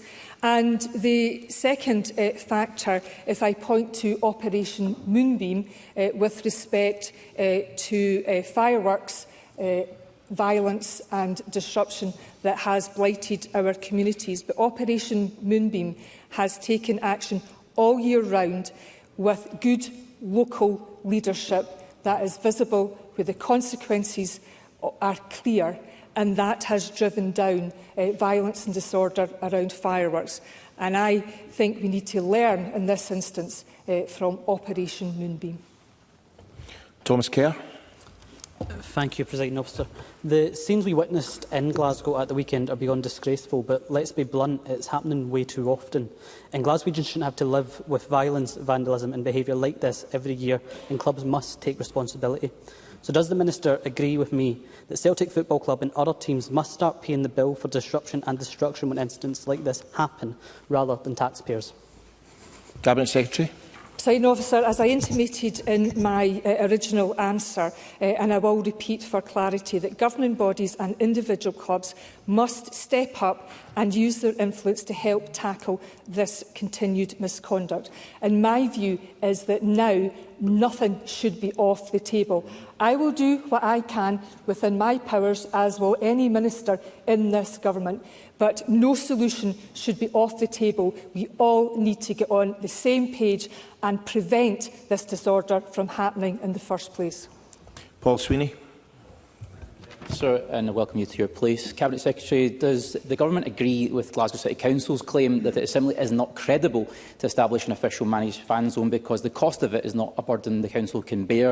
And given that the impact of football in Glasgow is equivalent to a Commonwealth Games every year, could the Government take some leadership in establishing funding pooled together between the local authority, national government, commercial sponsors and the football clubs to establish an official fan zone to prevent Glasgow's streets and emergency services from being subject to entirely preventable disorder every year? Cabinet Secretary. Presiding Officer, I have to be candid with the Chamber and say that as Justice Secretary I have had full briefing from Police Scotland just on Friday past on the preparations that had been made irrespective of the result, and I do contrast the preparations that were made in one half of the country in comparison to another. So therefore I have to respectfully disagree with some of the commentary from Glasgow City Council. But I repeat what I said to Mr Kerr. There should be no solutions off the table. We all have something to bring to this. And we have to prevent this happening again. And prevention falls upon us all. It is not down to Police Scotland to be the only player in this. They should not be exposed, and their officers should not be exposed. We know from other experiences that good planning prevents disorder, or at least reduces the risk. And we need to be planning not just in the weeks and months ahead, but like Operation Moonbeam, this has to be a consistent endeavour with good local leadership. Patrick Harvey. Thank you, Presiding Officer. I've lost count of the number of times that we've had questions like this asked in relation to an incident like this.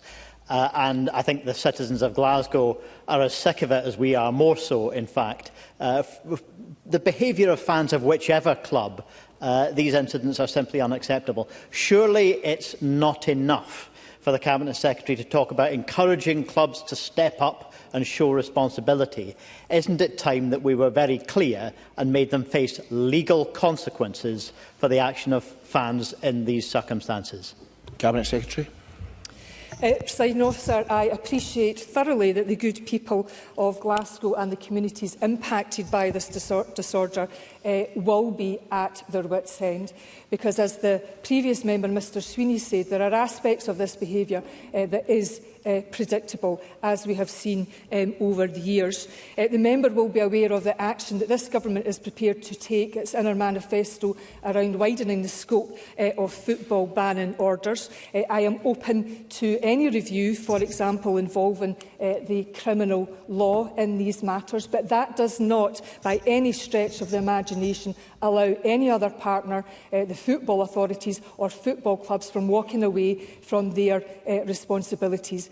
And there should be no solution that's off the table. I think we all need to get together. We will have to have very frank but respectful conversations, and then we all need to get on the same page to prevent this happening. And we do know that sporting sanctions have evidence of having an impact where they have been implemented in Scotland, but also elsewhere in Europe. Liam Kerr. Thank you, Presiding Officer. Scottish Police Federation minutes from May 2025 warned of low staffing levels in public order policing. Now, given the appalling disorder in Glasgow, the estimated 3,000 people involved, the serious injuries to officers and the 1,000 fewer officers that we've got since 2020, will the Cabinet Secretary seek assurances from the Chief Constable that Police Scotland is funded and resourced sufficiently for the specialist public order capacity it needs? Cabinet Secretary. Presiding Officer, one of the advantages of having a national police force is that over 900 police officers were deployed. I did, of course, mention in an earlier answer that if there had been an organised celebration event, that the requirements placed on policing would have been less. And at risk of raking over old arguments or old coals, Presiding Officer, it is this Cabinet Secretary for Justice that negotiated with the Finance Secretary record funding for policing in Scotland of £1.7 billion, whereas, if I recall, I think I was the only person in budget negotiations to make that pitch, and no member of the previous opposition parties and their spokespersons made that request to Ms Robeson. Pauline McNeill. Attacks on our police officers simply doing their jobs is unacceptable, but identifying those responsible for criminal behaviour last Saturday, the police need all the tools that are available. And now CCTV coverage of Glasgow City Centre is now no longer available 24/7 due to funding cuts. Now, in any future discussions on how we police effectively, to identify those responsible and prosecute those, and that they know that the rule of law will be enforced, will the Cabinet Secretary, and I also hope the First Minister as well, can assure Parliament that in any future discussions we will address the fully operational CCTV in Scotland's largest city, Glasgow? Cabinet Secretary. Presiding Officer, of course there is a very important role for CCTV in this regard, and also other tactics that Police Scotland have at their disposals in partnership with local authorities and other stakeholders. I do hasten to add, as recent events this week would show, that Police Scotland and prosecutors do have a good record in bringing to justice those who are intent on mobbing, rioting, vandalism and antisocial behaviour at football teams. But it is important that we all work together to ensure that policing they do indeed have the tools of the trade. And our police force, I have to put on record and commend them, are very good at following up on disorder, and those who think they have walked off free should just be very wary of any celebration, because I know that Police Scotland will leave no stone unturned in bringing those people who have been on the wrong side of the law to justice. Alison Thewlis. Thank you very much. Does the Cabinet Secretary agree with me that clubs and fan organisations have a significant role to play in encouraging responsible behaviour among supporters? And would she encourage further engagement among all groups and representatives of the local community to find ways of preventing this antisocial behaviour in future, as it has had a significant impact on both residents and businesses in my Glasgow Central constituency for many years now? Secretary. Presiding Officer, yes, I would agree with the cut and thrust of Ms Thulis's question to me and the action that is required to be taken now. It is clear when I look at evidence in Scotland and further afield that when you connect fans' behaviour to consequences, that does have an impact. But as with many issues, there will be more than one solution. And I repeat what I said earlier, Presiding Officer, there should be nothing off the table in terms of solutions, because we have to get into a better space to prevent this happening in future. And Stephen Kerr. Order is to be deplored, but given the Cabinet Secretary's favourable comments on the plans and arrangements in Edinburgh, is she of the opinion that the events in Glasgow reflect a failure of planning and preparedness by Glasgow City Council? Cabinet Secretary. Presiding Officer, what I would candidly say to Mr Kerr and this chamber is that it is imperative that we see good, strong local leadership. That has to involve local authorities, but it also has to involve football authorities and football clubs. And I make the contrast based on a briefing that I had from the Chief Constable and Police Scotland that there was a well-coordinated set of arrangements should Heart of Midlothian Football Club if they had won the match, that was in place. And what policing requires in terms of these celebratory functions is a coordinated plan, because that complements the policing response. So what I am saying to everybody, without fear or favour, we all need to get a grip and get on the same page. Thank you. Now, I had intended to finish the urgent question at this point. We've got 3 further members who wish to ask questions. I'll allow those 3 members to ask questions because there's clearly a lot of interest in this topic. So, first will be Graham Simpson. Many thanks. I'm most grateful.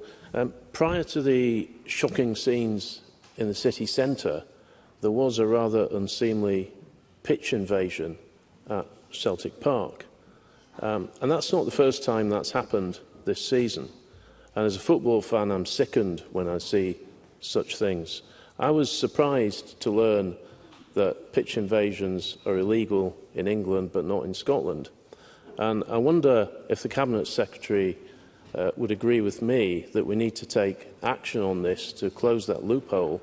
And if she does agree with that, that if we do close that loophole, that action should be taken swiftly against those who then break any new law. Cabinet Secretary.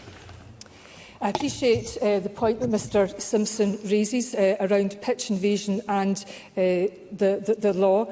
In terms of criminal law in Scotland, we have breach of the peace, and we also have the Section 38 in the Criminal Justice and Licensing 2010 Act. So while I am of the view that the legislative provision is broad enough to enable a whole range of behaviours to be dealt with, nonetheless, I will practice what I preach and keep an open mind and consider what further action we can take in terms of changes to criminal law. I mentioned earlier to Patrick Harvey that there is work that we are taking forward in terms of football banning orders, and it may well be, after further consultation, that we could be looking at the issue around criminalising pitch invasions as part of that endeavour. Claire Baker. Thank you very much, Presiding Officer. Cabinet Secretary, Dunfermline Athletic meet Celtic this Saturday in the Scottish Cup final, and this is a very positive experience for Fife and for our supporters. But what discussions has she had with Glasgow City Council, with Police Scotland and the clubs, so that we can ensure we don't see a repeat of the terrible scenes that we saw this weekend?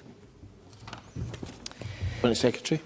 Presiding Officer, let me assure Ms Baker that I and my officials will reach out to her local team and Police Scotland in the hope that we can reassure her with regards to this weekend.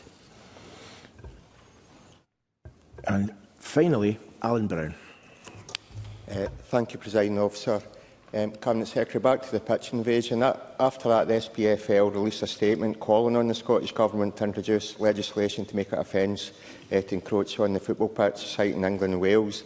Now, that's not a panacea, because I noted that in 2018 the English FA fined West Ham £100,000 because their fans invaded the pitch. It seems to me that's a deflection tactic from the SPFL, and for years they've refused to discuss strict liability for football clubs for taking responsibility for fans in and around the stadium. So if she's engaging with the football authorities, will she pursue them on consideration of strict liability as well? Secretary. Presiding Officer, Mr Brown is quite correct to say that despite a very specific offence against pitch invasions in England and Wales, that pitch invasions do still occur. But I will look at that issue in good faith. We have intentions to legislate around football banning orders so we can widen the scope of our endeavours, but we will need to look at that very closely, but I am open to that. And, you know, let me repeat what I've said earlier.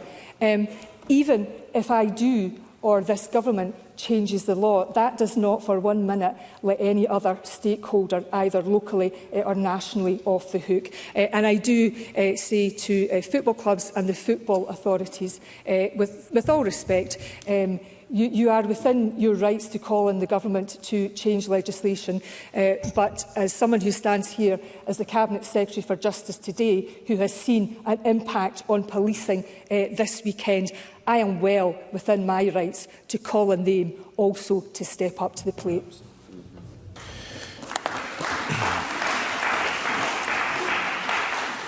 Thank you for the 10 colleagues who asked those questions, and for the Cabinet Secretary for her stamina and in responding to those. The next item of business is consideration of Business Motion 00074 in the name of Tom Arthur on behalf of the Parliamentary Bureau on the programme of business for this week. Any member who wishes to speak to the motion should press the Request to Speak button now. I call on Tom Arthur to move the motion. Moved. No member. Therefore, the question is that motion 00074 be agreed. Are we all agreed? We are all agreed. The next item of business is consideration of parliamentary motion 00075 on standing orders. I ask Tom Arthur on behalf of the Parliamentary Bureau to move the motion. Moved. The motion has been moved, and this question will be put at decision time. There is one question to be put as a result of today's business, and the question is that motion 00075 in the name of Tom Arthur on behalf of the Parliamentary Bureau on standing orders be agreed. Are we all agreed? Yes. The motion is agreed. That concludes decision time, and I'd like to close the meeting. However, before any members leave, I'd like to ask all of you to please stay behind the chamber when we'll have our official group photograph for this 2026-2031 session. Thank you. And with that, the session is concluded and our coverage will now wrap up. We have seen First Minister John Swinney be re-elected to the position with the support of his independence majority and the first urgent question of the new parliamentary session. Next for the First Minister will likely be the selection of his cabinet, and we will be covering that as we ramp up coverage here on Broadcasting Scotland. I'd like to thank you very much for joining us today, and we hope to see you next time. Bye-bye.